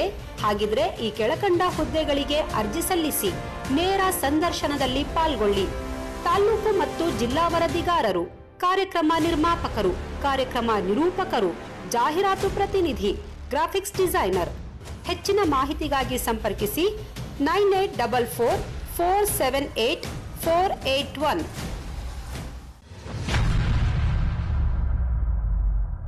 ವಿರಾಮದ ನಂತರ ಮದುವೆಯ ಮಮತೆಯ ಕರೆಯೋಲೆ ಕಾರ್ಯಕ್ರಮಕ್ಕೆ ನಿಮಗೆ ಮತ್ತೊಮ್ಮೆ ಸ್ವಾಗತ. ಸರ್, ನಿಮಗೊಂದು ನಾನು ಪ್ರಶ್ನೆ ಕೇಳ್ತೀನಿ. ಮೈಸೂರು ರಮಾನಂದ್ ಅವರಿಗೆ, ನೀವು ಕಲಾವಿದ್ರು, ದೊಡ್ಡ ಕಲಾವಿದ್ರು. ನಾವು ಸಣ್ಣ ವಯಸ್ಸಿಂದಲೂ ನಿಮ್ಮನ್ನು ನೋಡ್ಕೊಂಡು ಬಂದಿದ್ದೀವಿ. ಅಂದ್ರೆ ನಮ್ಮ ಏನು ಸಾಕಷ್ಟು ಹಲವಾರು ಖ್ಯಾತ ನಟರ ಜೊತೆ ಎಲ್ಲ ಮಾಡಿದ್ರೆ, ವಿಷ್ಣುವರ್ಧನ್ ಸರ್ ಆಗಿರ್ಬೋದು, ಆಮೇಲೆ ಸಾಕಷ್ಟು ಜನಗಳ ಜೊತೆ ನೀವು ಮಾಡಿದ್ರೆ ನಾವು ನೋಡಿದ್ದೀವಿ ಕೂಡ. ಕಲಾವಿದರ ಸಂಘಟನೆಗಳಲ್ಲೂ ಇದ್ದೀರಾ. ಎಲ್ಲಾದ್ರೂ ಕಲಾವಿದರಿಗೆ ಚಲನಚಿತ್ರದಲ್ಲಿ ಏನಾದ್ರು ತೊಂದರೆಗಳಾದಾಗ ಆ ಹೋರಾಟದಲ್ಲಿ ನಿಮ್ಮನ್ನು ಕೂಡ ನಾವು ನೋಡಿದ್ದೀವಿ. ಹೀಗಿರುವಾಗ ನೀವು ಕಲಾವಿದರಾಗಿ ನೀವು ಧಾರಾವಾಹಿಗಳು ಮಾಡಿದಾಗ, ನಾಟಕಗಳು ಮಾಡಿದಾಗ, ಸಿನಿಮಾಗಳು ಮಾಡಿದಾಗ ನಿಮಗೆ ವೇತನ ಕೊಡ್ತಾರೆ, ಒಂದು ದಿನಗೂಲಿ ಕೊಡ್ತಾರೆ ಅಲ್ವಾ? ಹೀಗಿರುವಾಗ ನೀವು ನಿಮ್ಮ ಆಲೋಚನೆಯಲ್ಲಿ ಈ ಒಂದು ವಯಸ್ಸು ಆದ ಒಂದು ದಿನಗಳಲ್ಲಿ ರೈತರ ಸಂಘ ಯಾವುದೇ ಆಗಿರ್ಲಿ, ಈ ಒಂದು ಹೋರಾಟದಲ್ಲಿ ಭಾಗಿಯಾಗಬೇಕು ಅನ್ನೋದು ಮನಸ್ಸು ಬಂತು. ಹೀಗೆ ಈ ಹೋರಾಟದಲ್ಲಿ ಮನಸ್ಸು ಮಾಡಿದಾಗ ನಿಮಗಿಲ್ಲಿ ಸಂಬಳ ಯಾರು ಕೊಡಕ್ಕಾಗಲ್ಲ. ಅಂದ್ರೆ ಹೋರಾಟ ಮಾಡ್ಬೇಕಾಗತ್ತೆ.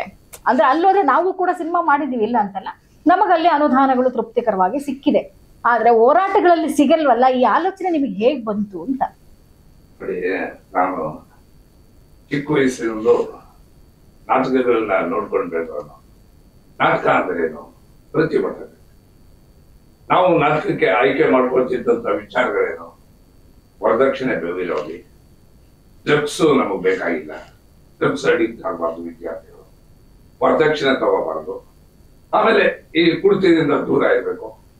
ಈ ರೀತಿ ಇದನ್ನು ಮಾಡ್ತಾ ಮಾಡ್ತಾ ಬೀದಿ ನಾಟಕಗಳನ್ನು ಮಾಡ್ತಾ ಅದು ಕ್ಷಯರೋಗ ಇರ್ಬೋದು, ಕುಡಿತದಿಂದ ಆಗೋ ದುಷ್ಪರಿಣಾಮ ಇರ್ಬೋದು, ಏಡ್ಸ್ ಇರ್ಬೋದು, ಡೆಂಗ್ಯೂ ಜ್ವರ ಇರ್ಬೋದು, ಆರೋಗ್ಯದ ಬಗ್ಗೆ ಇರ್ಬೋದು. ಈ ರೀತಿ ಕರ್ನಾಟಕದಲ್ಲಿ ಎಲ್ಲ ಮಾಡ್ತಾ ಇದ್ದಂತ ಸಂದರ್ಭದಲ್ಲಿ ನಾವು ನಮ್ಮ ರೈತ ಸಂಘದ ಪ್ರೊಫೆಸರ್ ನಂಜುಂಡಸ್ವಾಮಿ ಅವರ ಜೊತೆಯಲ್ಲಿ ಅವರ ಸಂಘಟನೆಯಲ್ಲಿ ಹಲವಾರು ಕಡೆ ಹೋಗಿ ಅಲ್ಲಿ ಬೀದಿ ನಾಟಕವನ್ನ, ಅದು ಯಾವ ನಾಟಕ, ರೈತರ ಬಗ್ಗೆ ನಾಟಕವನ್ನ ಮಾಡುವಂಥದ್ದು. ರೈತ ಎಷ್ಟು ಕಷ್ಟಪಡ್ತಾನೆ, ರೈತ ಬಹಳ ಭೂಮಿಗೆ ಹತ್ರ ಆದವ್ರು ಯಾರಾದ್ರೂ ಇದ್ರೆ ಅದು ರೈತ. ಹೇಗೆ ಅಂತ ಹೇಳಿದ್ರೆ, ನಾವು ನಿಮ್ ಕೈ ಮೊಬೈಲ್ ಇದೆ, ಕ್ಯಾಮ್ರಾ ಇದೆ, ಎಲ್ಲ ಎಲ್ಲಿಂದ ಬರೋದು? ಖನಿಜ, ದೂರು ಎಲ್ಲ ಭೂಮಿಯಿಂದ. ಕೊನೆಗೆ ನಾವು ಹೋಗೋದು ಭೂಮಿಗೆನೆ. ಆದ್ರೆ ರೈತ ಭೂಮಿಯಿಂದ ಬರುವಂತದ್ದನ್ನ ಎಲ್ಲವನ್ನೂ ತೆಗಿತಾನೆ, ಬೆಳೆಗಳನ್ನ. ತಾನು ಬೆಳೆದಿದ್ದನ್ನ ತಾನೊಬ್ಬನೇ ತಿನ್ನೋದಿಲ್ಲ, 10 ಜನಗಳಿಗೆ ಹಂಚುತ್ತಾನೆ. ಆದ್ರೆ ಆತನಿಗೆ ಅನ್ಯಾಯ ಆಗ್ತಾ ಇದೆ. ಆದ್ರೆ ನಾವು ನಾಟಕದಲ್ಲೂ ಹೇಳ್ತೀವಿ, ಉತ್ತಿ ಬಿತ್ತಿ ಬೆಳೆ ಬೆಳೆಯಕ್ಕೆ ನಾನ್ ಬೇಕು, ನನಗೆ ಬದುಕು ಕೊಡಕ್ಕೆ ಯಾರು ಬರಕಿಲ್ಲ ಅಂತ. ಯಾರು ಬರೋದಿಲ್ಲ. ಆದ್ರೆ ಒಂದು ಮಾತಿಲ್ಲಿ ಹೇಳ್ಬೇಕು ಅಂತ ಹೇಳಿದ್ರೆ, ನಮ್ಮಲ್ಲಿ ಏನಾಗೋಗಿದೆ ಅಂತ ಹೇಳಿದ್ರೆ, ಇವಾಗ ನೋಡಿ ಇಂಟರ್ನೆಟ್, ಆನ್ಲೈನ್. ಆದ್ರೆ ಇಲ್ಲೇ ನಮ್ ಜನಕ್ಕೆ ವಿದ್ಯೆ ಇಲ್ಲ. ಎಲ್ಲಕ್ಕಿಂತ ಮುಖ್ಯವಾಗಿ ಬೇಕಾಗಿರೋದು ವಿದ್ಯೆ ನೈವೇದ್ಯ ಆಗಿ ಹೋಗ್ತಾ ಇದೆ. ಅಂಬೇಡ್ಕರ್ ಅವರು ಒಂದು ಮಾತನ್ನ ಹೇಳ್ತಾರೆ, ಲೈಬ್ರರಿ ತೆಗಿತಾ ಇರ್ಬೇಕಾದ್ರೆ ಮುಂಚೆ ನಿಂತಿರ್ತಾರೆ ಫಸ್ಟ್. ಯಾಕೆ ಅಂತ ಹೇಳಿದ್ರೆ, ಬಾಗಿಲು ತೆಗೆದು ಒಳ್ಳೆ ಪುಸ್ತಕವನ್ನು ಆಯ್ಕೆ ಮಾಡ್ಕೊಂಡು ಓದ್ಬೇಕು ಅಂತ. ಅವ್ರು ಏನ್ ಹೇಳ್ತಾರೆ ಅಂತ ಹೇಳಿದ್ರೆ, ನಿನ್ನ ಹತ್ರ 2 ರೂಪಾಯಿ ಇದೆಯಾ, 1 ರೂಪಾಯಿಯನ್ನ ಆಹಾರಕ್ಕಾಗಿ ಉಪಯೋಗಿಸ್ಕೋ, 2 ರೂಪಾಯಿ ಅತ್ಯುತ್ತಮವಾದ ಪುಸ್ತಕವನ್ನ ಆಯ್ಕೆ ಮಾಡ್ಕೊಂಡು ಓದು, ಆಗ ದೇಶದ ಭವಿಷ್ಯವನ್ನ ಖಂಡಿತವಾಗ್ಲೂ ರೂಪಿಸ್ಬೋದು. ಆದ್ರೆ ವಿದ್ಯೆನೇ ಇಲ್ವೇ ರೈತರಿಗೂ ವಿದ್ಯೆ ಬೇಕು.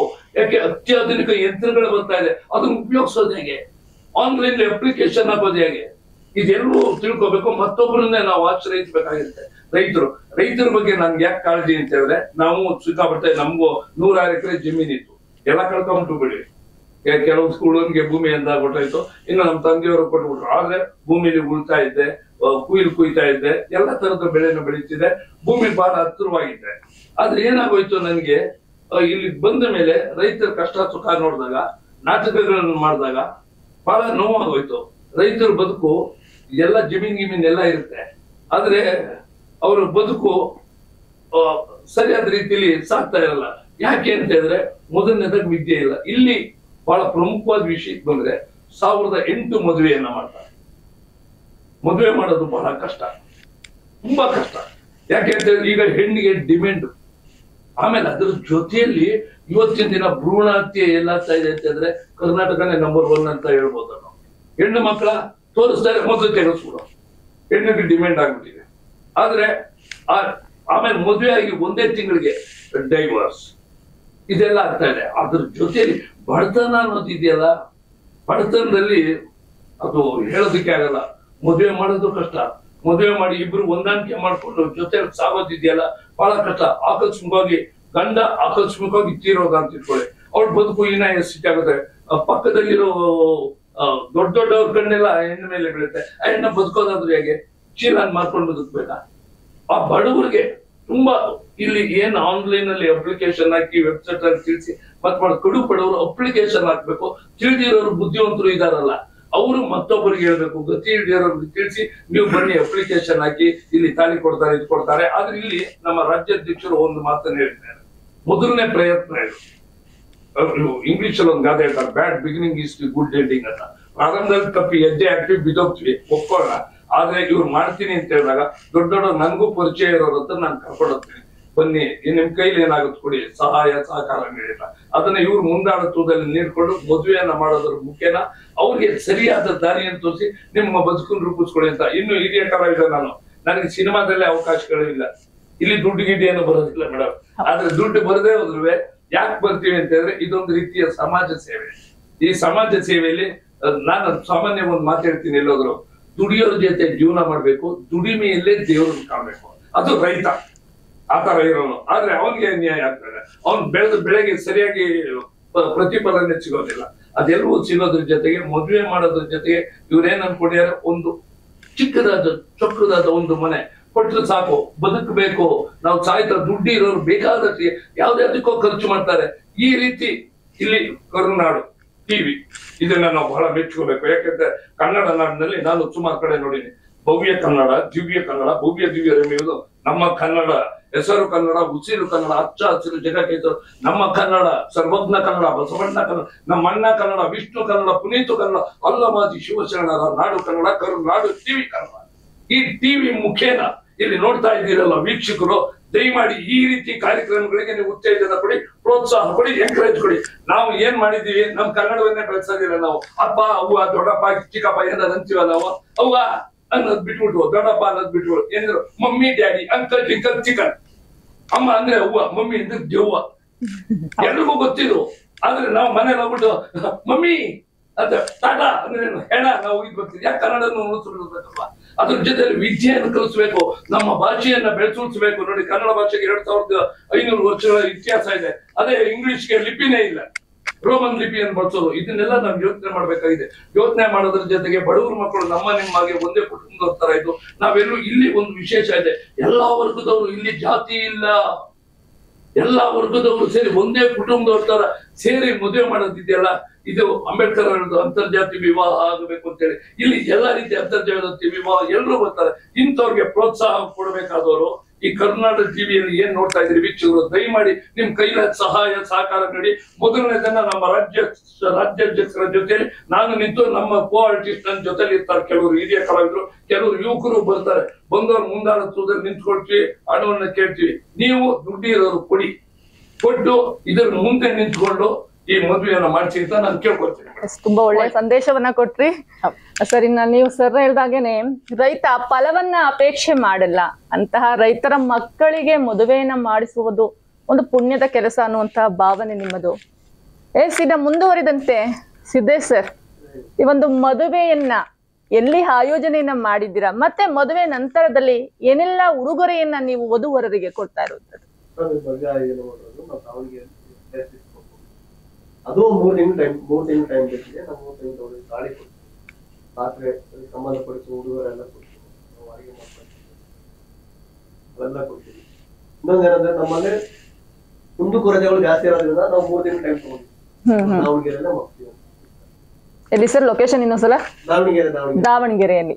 ಅದ್ರ ಜೊತೆಗೆ ಮೇಡಮ್ ಅಷ್ಟೇ ಅಲ್ಲದಲ್ಲೇ ನಾವು ಫಸ್ಟ್ ಗೆ ನಮ್ಮ ಹತ್ರ ಒಂದು ಕ್ವಶನ್ ಕೇಳಿದ್ರಿ, ಏನಂತ ಹೇಳಿ ವಿಚ್ಛೇದನ ಜಾಸ್ತಿ ಪಡ್ತಿದ್ದಾರೆ ಅಂತ ಸಂದರ್ಭದಲ್ಲಿ ನೀವು ಸುಮ್ನೆ ಇಷ್ಟು ಯೋಚನೆ ಮಾಡ್ತಿದ್ದೀರಾ, ಹಿಂಗೆಲ್ಲ ಮಾಡ್ಬಿಟ್ರೆ ಇನ್ನೂ ಜಾಸ್ತಿ ಆಗ್ಬಿಡುತ್ತೆ ವಿಚ್ಛೇದನ ಅಂತ ಹೇಳಿದ್ರಲ್ಲ, ಅದಕ್ಕೊಂದು ಸಣ್ಣ ಕ್ಲಾರಿಫಿಕೇಶನ್ ಮೇಡಮ್. ನಾವು ಕೂಡ ಸಮಾಜ ಕಲ್ಯಾಣ ಇಲಾಖೆಗೆ ಅಪ್ರೋಚ್ ಮಾಡಿದ್ದೀವಿ.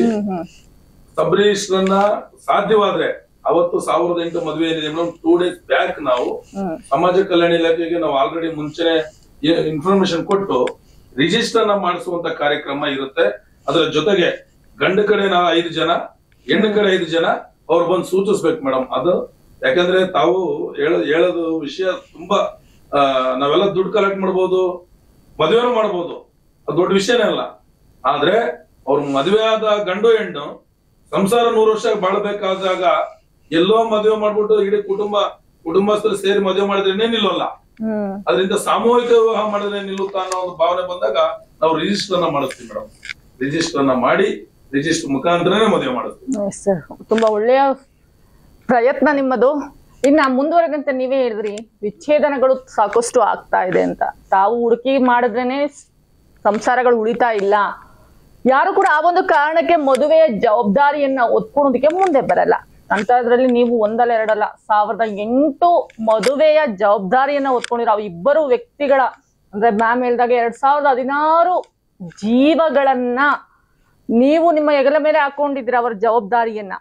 ಮುಂದೊಂದು ದಿನ ಈಗ ಆಗೋದ್ ಬೇಡ, ಜಸ್ಟ್ ನನ್ನ ಒಂದು ಮಾತು ಮುಂಜಾಗ್ರತೆಯಾಗಿ ಏನಾದ್ರೂ ಈ ಒಂದು ಜೋಡಿಗಳಲ್ಲಿ ಹೆಚ್ಚು ಕಮ್ಮಿ ಆಯ್ತು ಅಂದ್ರೆ, ಏನಾದ್ರು ಒಂದು ಬಿರುಕು ಬಿಟ್ಟು ಅಂದ್ರೆ ಅವರ ಸಂಪೂರ್ಣ ಹೊಣೆ ಯಾರು? ನೀವು ತಗೊಳ್ತೀರಾ? ಮೇಡಮ್ ತಾವ್ ಹೇಳ್ತಿರೋದು ಕರೆಕ್ಟ್ ಇದೆ ಮೇಡಮ್. ಈಗ ನಾನು ತಿಳಿಯದೇನೋ ಒಂದು ನಿರ್ಧಾರವನ್ನ ಮಾಡ್ಬಿಟ್ಟಿದೀನಿ ಮೇಡಮ್. ನಾನೊಬ್ಬ ರೈತ, ನಾನು ಓದಿರೋದು 7ನೇ ಕ್ಲಾಸ್ ಮೇಡಮ್.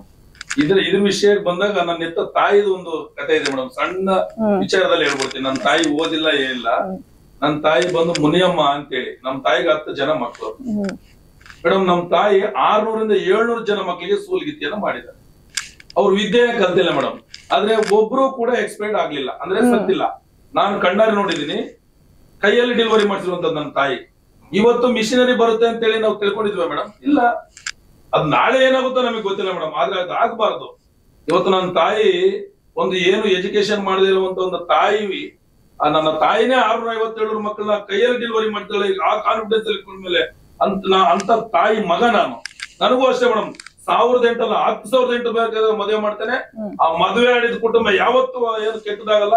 ಯಾಕಂದ್ರೆ ಸಾಮೂಹಿಕ ಅಂದ್ರೆ ಸುಮ್ನೆ ಹುಡುಗಾಟದ್ದಲ್ಲ, ಅದು ಆಗೋ ಕೆಲಸ ಹಾಗೆ ಆಗುತ್ತೆ. ಆದ್ರೆ ಸರ್ವ ಧರ್ಮ ಜನಾಂಗದವರು, ಸರ್ವ ದೇವತೆಗಳು ಈ ಭೂಮಂಡಲದಲ್ಲಿ ಆಶೀರ್ವಾದವನ್ನ ಮಾಡ್ತಾರೆ. ಆ ಕುಟುಂಬಕ್ಕೆ ಅಲ್ಲಿ ಬರುವಂತ ಯಥೇಚ್ಚು ಜನ ಆ ಮದುವೆಗೆ ಪಾತ್ರಧಾರಿಗಳಾಗಿ ಇನ್ನು ಯಾರ್ಯಾರು ಬರೋರಿದ್ದಾರೆ ಅವರಿಗೆ ಒಂದು ಸಹಾಯವನ್ನ ಮಾಡ್ತಾ ಇಂಥ ಮದುವೆಗೆ ಹೋಗಿ ಇಂಥ ಕಾರ್ಯಕ್ರಮಗಳು ಮಾಡಿ ಯಾವುದೇ ಕಾರಣಕ್ಕೂ ನಿಮ್ಗೆ ಒಳ್ಳೇದಾಗುತ್ತೆ. ಯಾವ ಜಾತಿ ಧರ್ಮ ಇರ್ಬೋದು, ಬಡವರೇ ಇರ್ಬೋದು, ಪ್ರಮುಖ ರೈತರೇ, ಅದ್ರ ಜೊತೆಗೆ ಯಾರೇ ಬಂದ್ರು ಕೂಡ ನಾವು ಸ್ವಾಗತವನ್ನ ಮಾಡ್ತೀವಿ. ಜೊತೆಗೆ ನನಗೆ ಇನ್ನೊಂದು ವಿಷಯ ಏನಂದ್ರೆ ಮೇಡಮ್, ಕೆಲವ್ರು ಕೇಳ್ತಾರೆ ನನ್ನ ಅಲ್ಲರಿ 101 ಮದುವೆ ಮಾಡ್ತಾರೆ, 21 ಮದುವೆ ಮಾಡ್ತಾರೆ, 201 ಮದುವೆ ಮಾಡ್ತಾರೆ, ನೀವೇನ್ರಿ ವಿಶೇಷವಾಗಿ 1008 ಮದುವೆ? ಆದ್ರೆ ಈಗ ಸ್ವತಂತ್ರ ಸಿಗ್ಬೇಕಾದ್ರೆ ಮೇಡಮ್ ಎಷ್ಟೋ ವರ್ಷ ಕಾಲ ಸ್ವತಂತ್ರ ಓಡಾಡಿದ್ರು. 1947 ಯಾಕೆ ಸಿಕ್ತು ಸ್ವತಂತ್ರ ಅಲ್ವಾ? ಆದ್ರೆ ದೊಡ್ಡದಾಗಿ ಯೋಜನೆ ಹಾಕೊಂಡಾಗ್ಲೇ ಯಾವ್ದಾದ್ರು ಒಂದು ಸೃಷ್ಟಿ ಮಾಡಕ್ ಬಿಟ್ರೆ ಮೇಡಮ್, ಇಲ್ಲಾಂದ್ರೆ ಸಾಮಾನ್ಯವಾಗಿ ಇದು ಬೆಳಕಿಗೆ ಬರೋದಿಲ್ಲ. ಇವತ್ ನೋಡಿ ನನ್ನ ಕೈಲಿ ಆಗುತ್ತೋ ಬಿಡುತ್ತೋ ಕೆಲಸ ಅಂತ ಮಾಡ್ತಾ ಇದ್ದೀನಿ. ಇಂಥ ಹಿರಿಯ ನಾಯಕರಿದ್ದಾರೆ, ಇಂಥ ನನ್ನ ತಾಯಂದಿರಿದ್ದಾರೆ, ಅಂತ ನನ್ನ ಸ್ನೇಹಿತರುಗಳಿದ್ದಾರೆ. ಅವ್ರಿಗೆಲ್ಲ ನಾನು ವಿಶೇಷವಾಗಿ ಅಲ್ಲಲ್ಲಿ ಸಂಘಟನೆಗಳು ಮಾಡ್ತಾ ನನ್ನ ವಿಷಯನ, ನನ್ನ ನೋವನ್ನ, ನನ್ನ ನಲಿವನ್ನ ಅವ್ರಿಗೆ ಹೇಳ್ತಾನೆ ಇದ್ದೀನಿ. ಆದ್ರೆ ಇಲ್ಲಿರುವೆಲ್ಲ ಸಂಘಟನೆಗಳು ಈಗ ಆಲ್ರೆಡಿ ವಿಶೇಷವಾಗಿ ಮೇಡಮ್ ಒಂದು 12 ಜನವನ್ನ ಸಂಘಟನೆಗೆ ನಾನು ಆಲ್ರೆಡಿ ಪ್ರೊಡ್ಯೂಸ್ ಮಾಡಿದೀನಿ ಮೇಡಮ್. ಯಾಕಂದ್ರೆ ಇದ್ರ ವಿಚಾರ ನನ್ನ ಜವಾಬ್ದಾರಿಯನ್ನು ಒಬ್ಬನೇ ಮಾಡಕ್ಕಾಗಲ್ಲ ಅಂತ ಹೇಳಿ ರಾಜ್ಯಾಧ್ಯಕ್ಷ ಸ್ಥಾನದೊಳಗಡೆ ಒಂದು ರಾಜ್ಯದ ಈ ಮದುವೆ ಕರೆಯೋಲೆಯವನ್ನ ಉಡುಗೊರೆ ಮತ್ತೆ ಅವ್ರನ್ನ ತಂದೆ ತಾಯಿ ತರ ಸ್ವಾಗತ ಮಾಡೋದು, ಅವ್ರಿಗೆ ಕನ್ವಿನ್ಸ್ ಮಾಡುವಂತದ್ದು ಯಾವ ತರ ಮಾಡ್ಬೇಕು, ಯಾವ ತರ ಬಿಡ್ಬೇಕು ಅಂತ ಹೇಳಿ. ಆ 12 ಜನ ಅಂದ್ರೆ ಯಾರು ಮೇಡಮ್ ಅಂದ್ರೆ ಗೋವಿಂದ ರಾಜ್ ಅಂತೇಳಿ, ಮತ್ತೆ ಚೈತ್ರ ಅಂತೇಳಿ, ಸಿದ್ದೇಶು, ಮತ್ತೆ ಆಮೇಲೆ ಸಾಗರ್, ತೇಜಸ್, ರಮೇಶ್, ಜ್ಯೋತಿ, ಭೀಮವ್ವ, ಮತ್ತೆ ನಮ್ಮ ಲತಾ ಅವರು, ಮತ್ತೆ ಗುತ್ಯಪ್ಪ ಅಂತೇಳಿ ಇಷ್ಟು ಜನ 120 ಇಂಥ 1008 ಮದುವೆ ಅಲ್ದಲ್ದಲ್ಲೇ ಬೇರೆ ಯಾರು ಬಂದ್ರು ಕೂಡ ನೀವು ಸ್ವಾಗತ ಮಾಡ್ಕೋಬೇಕು. ನಾವು ಕಡಿಮೆ ಮಾಡಬಾರ್ದು. ಇದ್ರಲ್ಲಿ ನಮಗೆ 1007 ಆದ್ರೆ ಬೇಜಾರ ಮೇಡಮ್, 1009 ಆದ್ರೂ ಬೇಜಾರಿಲ್ಲ ನನಗೆ. ನನ್ನ ಉದ್ದೇಶ ಏನಂದ್ರೆ ನಾನು ಯಾರು ಬೇಕಾದ್ರೂ ವಿಶ್ವಾಸಕ್ಕೆ ತಗೊಂಡು ನಾನು ಒಂದು ಸಹಾಯವನ್ನ ಪಡಿಬಲ್ಲೆ. ಆದ್ರೆ ದುಡ್ಡನ್ನ ನಾನು ಅವ್ರಿಗೆ ನೀಟಾಗಿ ಅವ್ರಿಗೆ ಮುಟ್ಬೇಕನ್ನೋದು ನನ್ನ ವಿಷಯ ಮೇಡಮ್. ಉಳಿಯುತ್ತೋ ಬಿಡುತ್ತೋ ನನಗೆ ಗೊತ್ತಿಲ್ಲ, ಆಗುತ್ತೋ ಬಿಡುತ್ತೋ ಗೊತ್ತಿಲ್ಲ. ಆದ್ರೆ ನಿಮ್ಮೆಲ್ಲರ ಮಾಧ್ಯಮದವ್ರಿಗೆ ನಾನು ಕೈ ಮುಗಿದು ಬಿಡ್ಕೊಳ್ತೀನಿ. ನಿಜವಾಗ್ಲೂ ಇಂಥ ವಿಷಯಕ್ಕೆ ತಾವು ಕೂಡ ಒಂದು ಮುಂದಾಲೋಚನೆ ಇಟ್ಟು 4 ಜನಕ್ಕೆ ತಿಳಿಸುವಂತ ಕಾರ್ಯಕ್ಕೆ ಮುಂದಾಗಿ ನಿಮ್ಮಿಂದ ಯಾವುದೇ ಕಾರಣಕ್ಕೂ ಈ ದೇಶ ಮುಳುಗೋದು ಮತ್ತೆ ಬೆಳಗೋದು ನಿಮ್ಮಿಂದ ಬಿಟ್ಟಿದೆ ಮೇಡಮ್. ಯಾಕಂದ್ರೆ ರೈತ ಸಂಘಟನೆಯವರು ಬರ್ತಾರೆ, ಕನ್ನಡ ಪರ ಹೋರಾಟಗಾರರು ಬರ್ತಾರೆ, ಎಲ್ಲರೂ ಬರ್ತಾರೆ. ಆದ್ರೆ ಇಲ್ಲಿ ಮಾಧ್ಯಮ, ರೈತ ಮತ್ತೆ ಯೋಧ ಇವ್ರ 3 ಯಾವತ್ತೂ ಕಡಿಮೆ ಆಗೋದಿಲ್ಲ. ಅದ್ರ ಜೊತೆಗೆ ಫಿಲಂ ಇಂಡಸ್ಟ್ರಿ ಅವರು ಪಾಪ ಅವರು ಕೂಡ ಇವ್ರು 4 ಜನ ನಮ್ಮ ದೇಶಕ್ಕೆ ಅತಮೂಲ್ಯವಾದದ್ದು. ಯಾಕಂದ್ರೆ ಅವರಿಂದನೇ ಸಾಧ್ಯ, ಅವರಿಂದನೇ ಎಲ್ಲ ಉಳಿಯುವಂತದ್ದು, ಬೆಳೆಯುವಂತದ್ದು ಅಂತ ಹೇಳಿ. ಸರ್, ಈಗ ನೀವು ಮುಂದೆ ಆಗುತ್ತೋ ಬಿಡುತ್ತೋ, ಉಳಿಯುತ್ತೋ ಬಿಡುತ್ತೋ ಅನ್ನೋಂತ ಮಾತನ್ನ ನೀಡಿದ್ರಿ. ಬಟ್ ಅದು ಮಾತು ಹೇಳ್ಬಾರ್ದು. ಯಾಕಂದ್ರೆ ನಾವು ಯಾವುದೇ ಒಂದು ಮದುವೆನ ಮಾಡಿದಾಗ ಅದು 100 ಕಾಲ ಚೆನ್ನಾಗಿ ಇರ್ಲಿ ಅನ್ನುವಂತ ಮನಸ್ಸಿಂದನೇ ಮಾಡ್ತೀವಿ. ಯಾಕಂದ್ರೆ ಋಣಾನುಬಂಧ ರೂಪೇಣ ಪಶುಪತಿ ಸುತಾಲಯ. ಈ ಋಣ ಇಲ್ಲದೆ ಯಾರು ಕೂಡ ಪರಿಚಯ ಆಗಲ್ಲ. 2 ಜೀವಗಳು ಬೆಸೆದು 100 ಕಾಲ ಸಂಸಾರವನ್ನ ಮಾಡ್ಲಿ ಅನ್ನುವಂತ ಉದ್ದೇಶದಿಂದನೇ ಮದುವೆಯನ್ನ ಮಾಡ್ತೀವಿ. ಸೊ ಈಗ ನನ್ಗೆ ಇನ್ನೂ ಕೂಡ ಕನ್ಕ್ಲೂಷನ್ ಬಂದಿಲ್ಲ. ನೀವು ಅಂತರಲ್ಲಿ ನೀವು ಸಾಕಷ್ಟು ಮಾಹಿತಿನ ತಿಳಿಸ್ಕೊಟ್ರಿ. ಆದ್ರೆ ಮುಂದಿನ ಜವಾಬ್ದಾರಿಯನ್ನ ಯಾರು ತೆಗೆದುಕೊಳ್ತಾರೆ ಇದಕ್ಕೆ ಒಂದು ಕನ್ಕ್ಲೂಷನ್ ಕೊಟ್ಬಿಡಿ. ಯಾಕಂದ್ರೆ ನಮ್ಮ ವೀಕ್ಷಕರಿಗೆ ಒಂದು ಭಯ ಇರುತ್ತೆ. ಈಗ ಆ ಭಯವನ್ನ ಹೋಗಲಾಡ್ಸೋದಕ್ಕೆ ಮುಂದೆ ಏನಾದ್ರು ಒಂದು ಹೆಚ್ಚು ಕಡಿಮೆ ಆಯ್ತು ಅಂದ್ರೆ ಅದ್ರ ಸಂಪೂರ್ಣ ಹೊಣೆ ನೀವು ಒತ್ಕೋತೀರ ಅದಕ್ಕೆ, ಅಥವಾ ಪರಿಹಾರವಾಗಿ ಏನಾದ್ರು ಮಾರ್ಗೋಪಾಯಗಳನ್ನ ರೂಪಿಸ್ಕೊಂಡಿದ್ರ ಅದಕ್ಕೆ ಒಂದು ಕನ್ಕ್ಲೂಷನ್ ಕೊಟ್ಬಿಡಿ ನಮ್ಮ ವೀಕ್ಷಕರಿಗೆ. ನಾನು ಎಲ್ಲ ವೀಕ್ಷಕರಿಗೆ, ಬರುವಂತ ಎಲ್ಲ ನನ್ನ ಯುವ ಪೀಳಿಗೆಗೆ ಒಂದು ಪುಟ್ಟದಾಗಿ ಚೊಕ್ಕದಾಗಿ ಒಂದು ಕುಟುಂಬ ವರ್ಗವನ್ನ ಬೆಳೆಸ್ಬೇಕು, ನಮ್ಮ ನಾಡು ಉಳಿಸ್ಬೇಕು ಅಂತ, ನಮ್ಮ ಸಂಸ್ಕಾರ ಉಳಿಸ್ಬೇಕು, ಸಂಸ್ಕೃತಿ ಉಳಿಸ್ಬೇಕು ಅಂತ ಹೆಣ್ಣು ಮಕ್ಕಳಿಗೆ ವಿಶೇಷವಾಗಿ ನಾನೊಂದು ಕಳಕಳಿ ವಿನಂತಿಯನ್ನು ಮಾಡ್ತಿರ್ತೇನೆ. ವಿಚ್ಛೇದನೇ ಮೊದಲನೇ ಗುರಿ ಅಲ್ಲ. ಹುಡುಗ ಗಂಡ ಆದ್ರೂ ನನ್ನ ತಾಯಿ ತಂದೆ, ನಮ್ಮ ತಂದೆ ತಾಯಿಯನ್ನ ಬಿಟ್ಟು ಗಂಡ ಇರ್ತಿರ್ಲಿಲ್ಲ, ಗಂಡವನ್ನ ಬಿಟ್ಟು ತಾಯಿ ಇರ್ತಿರ್ಲಿಲ್ಲ. ಎಲ್ಲ ನನ್ನ ಮಹಿಳೆ, ನನ್ನ ಅಣ್ಣ ತಮ್ಮಂದಿರಿಗೆ ನಾನು ಏನ್ ಹೇಳ್ತೀನಿ ಅಂದ್ರೆ, ಇವತ್ತು ನೋಡಿ ಇಂಥ ವಿಶೇಷ ಕಾರ್ಯಕ್ರಮ ಯಾಕೆ ಹಾಕೊಂಡಿದೀವಿ ಅಂದ್ರೆ, ನಾಳೆ ಒಂದು ದಿನ ಈ ವಿಚ್ಛೇದನಗಳು ಕೂಡ ನಿಲ್ಬೇಕು.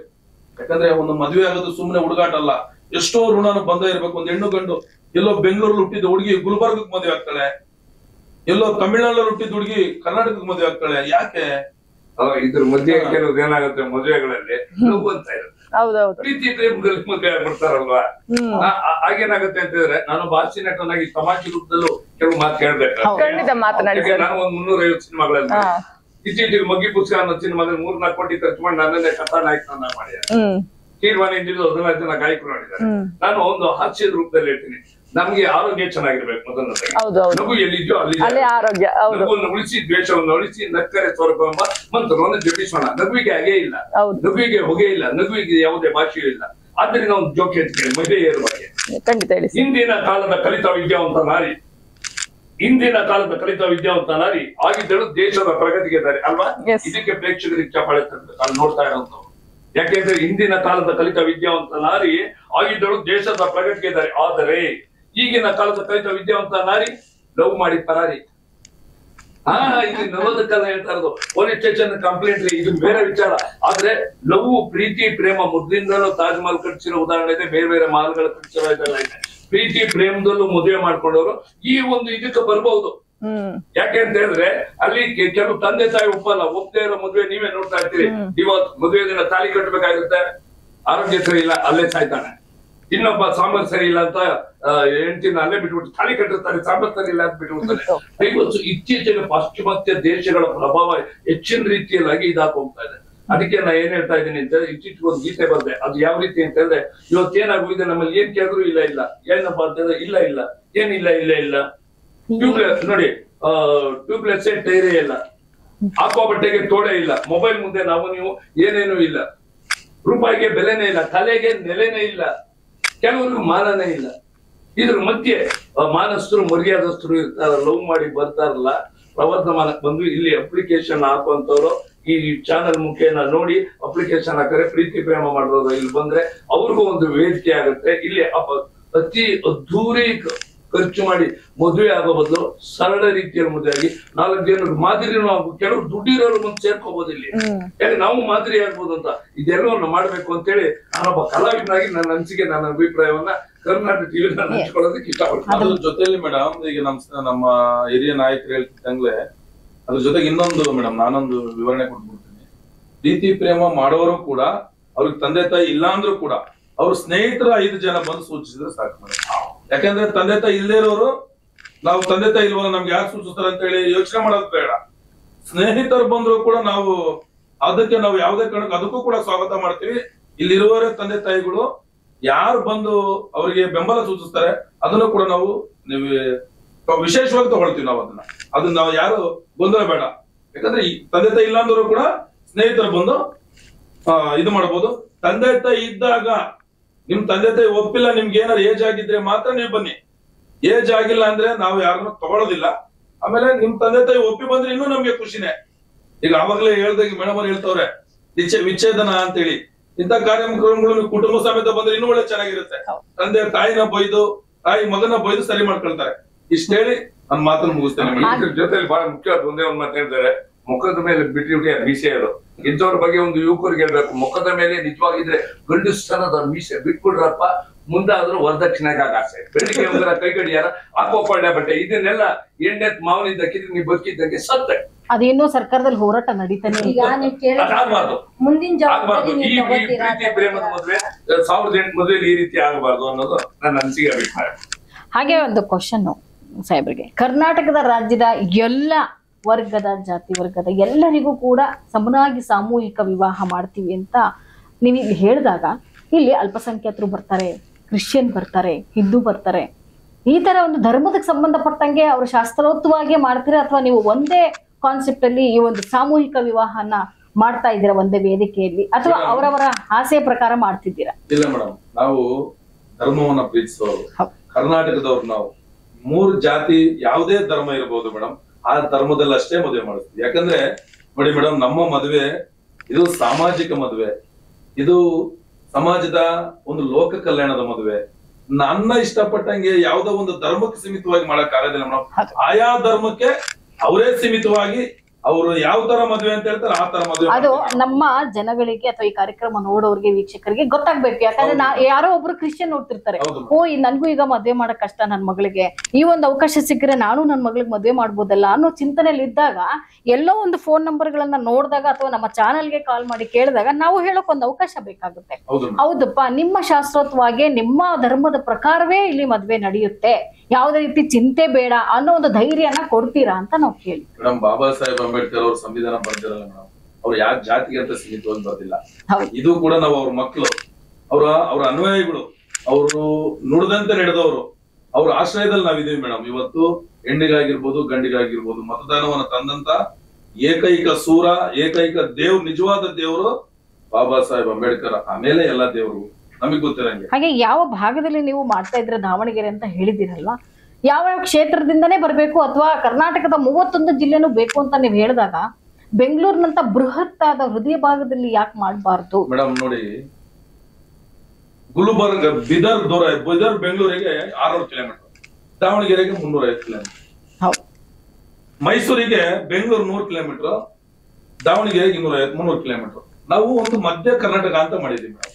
ರೈಲ್ವೆ ಕನೆಕ್ಟ್ ಇದೆ, ಬಸ್ ಕನೆಕ್ಟ್ ಇದೆ, ಟ್ಯಾಕ್ಸಿ ಬರುತ್ತೆ, ಪ್ರತಿಯೊಂದು ಮಾರ್ಗದರ್ಶನ ಯಾವುದೇ ಮಾಡ್ಬೇಕಾದ್ರೆ ಮೇಡಮ್ ತಾವ್ ಹೇಳ್ದಂಗೆ ಎಲ್ಲದನ್ನು ಸರಿ ಮಾಡ್ಕೊಂಡಿದ್ರೆ ಅಂತ ನಾಳೆ ದಿವಸ ನಮ್ಮ ಮಾಧ್ಯಮ ಟೀಕಿಸಬಾರ್ದು ಮೇಡಮ್. ಇದು ಮಾಧ್ಯಮ ಜೊತೆಗೆ ಮಾಡುವಂತ ನಮ್ಮ ವಿರೋಧಿಗಳು ಕೂಡ ಇದಾರೆ ಇದ್ರೊಳಗಡೆ, ಅವರು ಕೂಡ ನಮ್ಮನ್ನ ಟೀಕಿಸಬಾರ್ದು. ಯಾಕಂದ್ರೆ ನೋಡಿ ಮೇಡಮ್, ಇವತ್ತು 10 ಜನ ಕರ್ಕೊಂಡ್ ಬರಕ್ ಆಗಲ್ಲ ಆತನಿಗೆ, ಅವ್ರಿಗೆ ರೈಲ್ ಅನ್ನು ಫ್ರೀ ಮಾಡ್ತೀವಿ ನಾವು ಅಪ್ಲಿಕೇಶನ್ ಗಳನ್ನ ರೈಲ್ಗಳಿಗೆ ಕೊಟ್ಟು ಸರ್ಕಾರನ ಮನವೊಲಿಸಿ ಸಾಧ್ಯವಾದ್ರೆ, ಈಗಾಗ್ಲೇ ನಮ್ಮ ಮಾನ್ಯ ಮುಖ್ಯಮಂತ್ರಿಗಳು ಈಗ ಬಸ್ ಅನ್ನ ಫ್ರೀ ಕೊಟ್ಟಿದಾರಲ್ಲ, ಅದ್ರ ಜೊತೆಗೆ ಗಂಡು ಮಕ್ಕಳನ್ನ ಬರ್ಲಿಕ್ಕೆ ಒಂದು ಟ್ರೈನ್ ಗಳನ್ನ ವ್ಯವಸ್ಥೆ ಮಾಡಿಸ್ತೀವಿ ಮೇಡಮ್.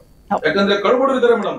ಈ 1008 ಮದುವೆ ಬರೋರು ಏನ್ ಬಂದ್ರೆ 100 ಜನ ದೊಡ್ಡವ್ರು ಬರ್ಬೋದು ಮೇಡಮ್. ಯಾಕಂದ್ರೆ ಅವ್ರು ಖುಷಿ ಪಟ್ಟು ಬರ್ತಾರೆ, ಅವ್ರು 1 ಲಕ್ಷ ಕೊಡ್ತಾರೆ, 50,000 ಕೊಡ್ತಾರೆ, ಆದ್ರೂ ನಮ್ಮ ಮದುವೆ ಇದ್ರ ಜೊತೆಗೆ ನಂದಾಗ್ಲಿ ಆಶೀರ್ವಾದ ಸಿಗ್ಲಿ ಅಂತ ಬರ್ತಾರೆ. ಆದ್ರೆ ಇನ್ನು 908 ಜನ ಬಡವ್ರ ಮಕ್ಕಳೇ ಬರ್ತಾರೆ, ಬಡವರೇ ಬರ್ತಾರೆ. ಅವ್ರಿಗೆ ಕೂಡ ನಾವು ಸಾಧ್ಯವಾದ್ರೆ ರೈಲು ಫ್ರೀ ಮಾಡಿಸ್ತೀವಿ. ಈಗ ಆಲ್ರೆಡಿ ನಮ್ಮ ರಾಜ್ಯ ಸರ್ಕಾರ ಬಸ್ಸು ಫ್ರೀ ಕೊಟ್ಟಿದೆ. ಸಾಧ್ಯವಾದ್ರೆ ಕೇಂದ್ರ ಸರ್ಕಾರಕ್ಕೂ ಕೂಡ ನಾವು ಮನವಿ ಹೋಗೋದಿದೆ ಮೇಡಮ್. ಯಾಕಂದ್ರೆ ಇದು ಕರ್ನಾಟಕಕ್ಕೆ ಒಂದೇ ಸೀಮಿತ ಆಗೋದಿಲ್ಲ ಮನೆ ಕೊಡುವಂತದ್ದು. ಮಾನ್ಯ ಪ್ರಧಾನಮಂತ್ರಿಗಳಿಗೆ ಸಾಧ್ಯವಾದ್ರೆ, ಇದನ್ನ ನೋಡಿದಿರಿ, ಇದನ್ನೇನಾದ್ರು ಸಾಧ್ಯವಾದ್ರೆ ಮಾನ್ಯ ಪ್ರಧಾನಮಂತ್ರಿಗಳಾಗಿರ್ಬೋದು, ಮಾನ್ಯ ಇದು ನಮ್ಮ ಯಾವ್ದು ವಸತಿ ಮಿನಿಸ್ಟರ್ ಆಗಿರ್ಬೋದು, ಕರ್ನಾಟಕದ ವಸತಿ ಮಿನಿಸ್ಟರ್ ಜಮೀರ್ ಅಹಮದ್ ಅವರು, ಕೇಂದ್ರ ಸರ್ಕಾರದ ವಸತಿ ಮಿನಿಸ್ಟರ್ ಸ್ವಲ್ಪ ಯೋಚನೆ ಮಾಡಿ, ಸ್ವಲ್ಪ ನೀವು ಕೂಡ ಬಡತನದಿಂದ ಬಂದು ಇವತ್ತೊಂದು ಲೆವೆಲ್ ಅಲ್ಲಿ ಇದ್ದೀರಿ. ಆದ್ರೆ ಕೆಳಗಡೆ ಇರುವಂತವ್ರು ಸ್ವಲ್ಪ ಹಿಂತಿರುಗಿ ನೋಡಿದ್ರೆ ನಿಮ್ಮ ಅವಧಿ 5 ವರ್ಷ, ಆ 5 ವರ್ಷದೊಳಗಡೆ ನಿಮ್ಮನ್ನ ಇವತ್ತೇನು ನಾಲ್ವಡಿ ಕೃಷ್ಣರಾಜ ಒಡೆಯರ್ ಆಗಿರ್ಬೋದು, ಬಾಬಾ ಸಾಹೇಬ್ ಅಂಬೇಡ್ಕರ್ ಆಗಿರ್ಬೋದು, ಗಾಂಧೀಜಿ ಆಗಿರ್ಬೋದು, ಕಿತ್ತೂರು ರಾಣಿ ಚೆನ್ನಮ್ಮ ಆಗಿರ್ಬೋದು, ಒನಕೆ ಓಬವ್ವ ಆಗಿರ್ಬೋದು, ಎಸ್.ಎಂ. ಕೃಷ್ಣವ್ರ ಆಗಿರ್ಬೋದು, ಇಂತ ಎಷ್ಟೋ ಅಮಾಯ ದೊಡ್ಡ ಮಹಾನುಭಾವದಿರ್ನ ನೆನೆಸ್ಕೊಳ್ಳೋ ಅಷ್ಟು ನಿಮ್ಮನ್ನು ಕೂಡ ಈ ದೇಶ, ಈ ರಾಜ್ಯ ನೆನೆಸ್ಕೊಳ್ಳಿ ಅಂತ ಹೇಳಿ ನಿಮ್ಮಲ್ಲೂ ಕೂಡ ನಾನು ಕೈ ಮುಗಿದು ಬೇಡಿಕೆಯನ್ನು ನಾನು ತಮ್ಮಲ್ಲಿ ಇಟ್ಕೊಳ್ತೇನೆ. ಸರ್, ಸಾಕಷ್ಟು ಮಾಹಿತಿಯನ್ನ ಇವತ್ತಿನ ಮದುವೆಯ ಮಮತೆಯ ಕರೆಯೋಲೆ ಕಾರ್ಯಕ್ರಮದ ಮೂಲಕ ತಿಳಿಸ್ಕೊಟ್ರಿ. ಅದಕ್ಕೂ ಮೊದಲು ಸರ್, ಇನ್ನ ಕೊನೆಯದಾಗಿ ನಿಮಗೆ ಉಳಿದಿರುವಂತ ಒಂದು ಪ್ರಶ್ನೆ. ಈಗ ಮದುವೆಗೆ 1008 ಮದುವೆಗಳನ್ನ ಮಾಡ್ತೀವಿ ಅಂತ ಮಾಹಿತಿನ ಕೊಟ್ಟಿದ್ದೀರಾ. ಇದಕ್ಕೆ ಸಂಬಂಧಪಟ್ಟಂತೆ ವೀಕ್ಷಕರು ಇದುವರೆಗೂ ಕೂಡ ನೋಡಿದ್ದಾರೆ.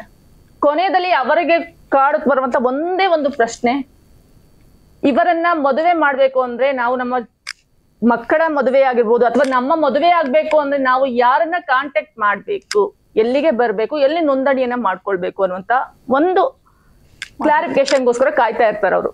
ಸೊ ದಯವಿಟ್ಟು ಅವರಿಗೆ ಒಂದು ಕ್ಲಾರಿಫಿಕೇಶನ್ ಕೊಡಿ, ಯಾರನ್ನ ಕಾಂಟ್ಯಾಕ್ಟ್ ಮಾಡ್ಬೇಕು ಮತ್ತೆ ದೂರವಾಣಿ ಸಂಖ್ಯೆಯನ್ನ. ಹೌದು ಮೇಡಮ್, ಆವಾಗ್ಲೇ ಹೇಳಿದೆ 12 ಜನರನ್ನ ಕೊಟ್ಟಿದ್ದೀನಿ. ಆ 12 ಜನದ ನಂಬರ್ ಅನ್ನ ನಿಮ್ಮ ಮಾಧ್ಯಮ ಸ್ನೇಹಿತರಿಗೆ ಕೊಡ್ತೀನಿ. ಆ 12 ಜನನ ಕಾಂಟ್ಯಾಕ್ಟ್ ಮಾಡಿ, ನೇರವಾಗಿ ನಾನು ಕೂಡ ಸಂಪರ್ಕದಲ್ಲಿ ಇರ್ತೀನಿ. 1-2 ನಂಬರ್ ಬಿಸಿ ಬರುತ್ತೆ ಅಂತ ಹೇಳಿ ನಮಗೂ ಕೂಡ ಅನ್ಸಿದೆ. ಈಗ ಆಲ್ರೆಡಿ ನಾವು 12 ನಂಬರ್ ಅನ್ನ ಸೂಚಿಸಿದೀವಿ ಮೇಡಮ್. ಆ 12 ಜನ ನಂಬರ್ ಅನ್ನ ಈ 31 ಜಿಲ್ಲೆ ಒಳಗಡೆ 6 ಜಿಲ್ಲೆಯನ್ನ 12 ಜಿಲ್ಲೆಗೆ 3 ಜಿಲ್ಲೆಯನ್ನ ಕೊಟ್ಟಿದ್ದೀವಿ ಮೇಡಮ್. ಆ 3 ಜಿಲ್ಲೆಗೆ ಅವ್ರು ಸೂಚಿಸ್ತೀವಿ ಮೇಡಮ್. ನೋಡಿದ್ರಲ್ಲ ವೀಕ್ಷಕರೇ, ಇದಾಗಿತ್ತು ಇವತ್ತಿನ ವಿಶೇಷ ಕಾರ್ಯಕ್ರಮ ಮದುವೆಯ ಮಮತೆಯ ಕರೆಯೋಲೆ. ನೀವು ಕೂಡ ಮದುವೆಗೆ ಸಂಪರ್ಕ ಮಾಡಬೇಕು ಅಂದ್ರೆ ಈ ಕೆಳಗೆ ಕಾಣ್ತಾ ಇರುವಂತಹ ನಂಬರ್ ಅನ್ನ ಕಾಂಟ್ಯಾಕ್ಟ್ ಮಾಡಿ, ಈ ಕೂಡಲೇ ನೋಂದಣಿಯನ್ನ ಮಾಡ್ಕೊಳ್ಳಿ. ಮದುವೆಯ ಮಮತೆಯ ಕರೆಯೋಲೆ ಕಾರ್ಯಕ್ರಮಕ್ಕೆ ನಿಮ್ಮ ಬಿಡುವಿನ ಸಮಯದಲ್ಲೂ ಕೂಡ ಫ್ರೀ ಮಾಡ್ಕೊಂಡು ಬಂದಿದ್ದೀರಾ. ಸಾಕಷ್ಟು ಮಾಹಿತಿಯನ್ನ ನಮ್ಮ ವೀಕ್ಷಕರಿಗೆ ತಿಳಿಸ್ಕೊಟ್ಟಿದ್ದೀರಾ. ನಿಮಗೆಲ್ಲರಿಗೂ ಕೂಡ ತುಂಬು ಹೃದಯ ಧನ್ಯವಾದಗಳು.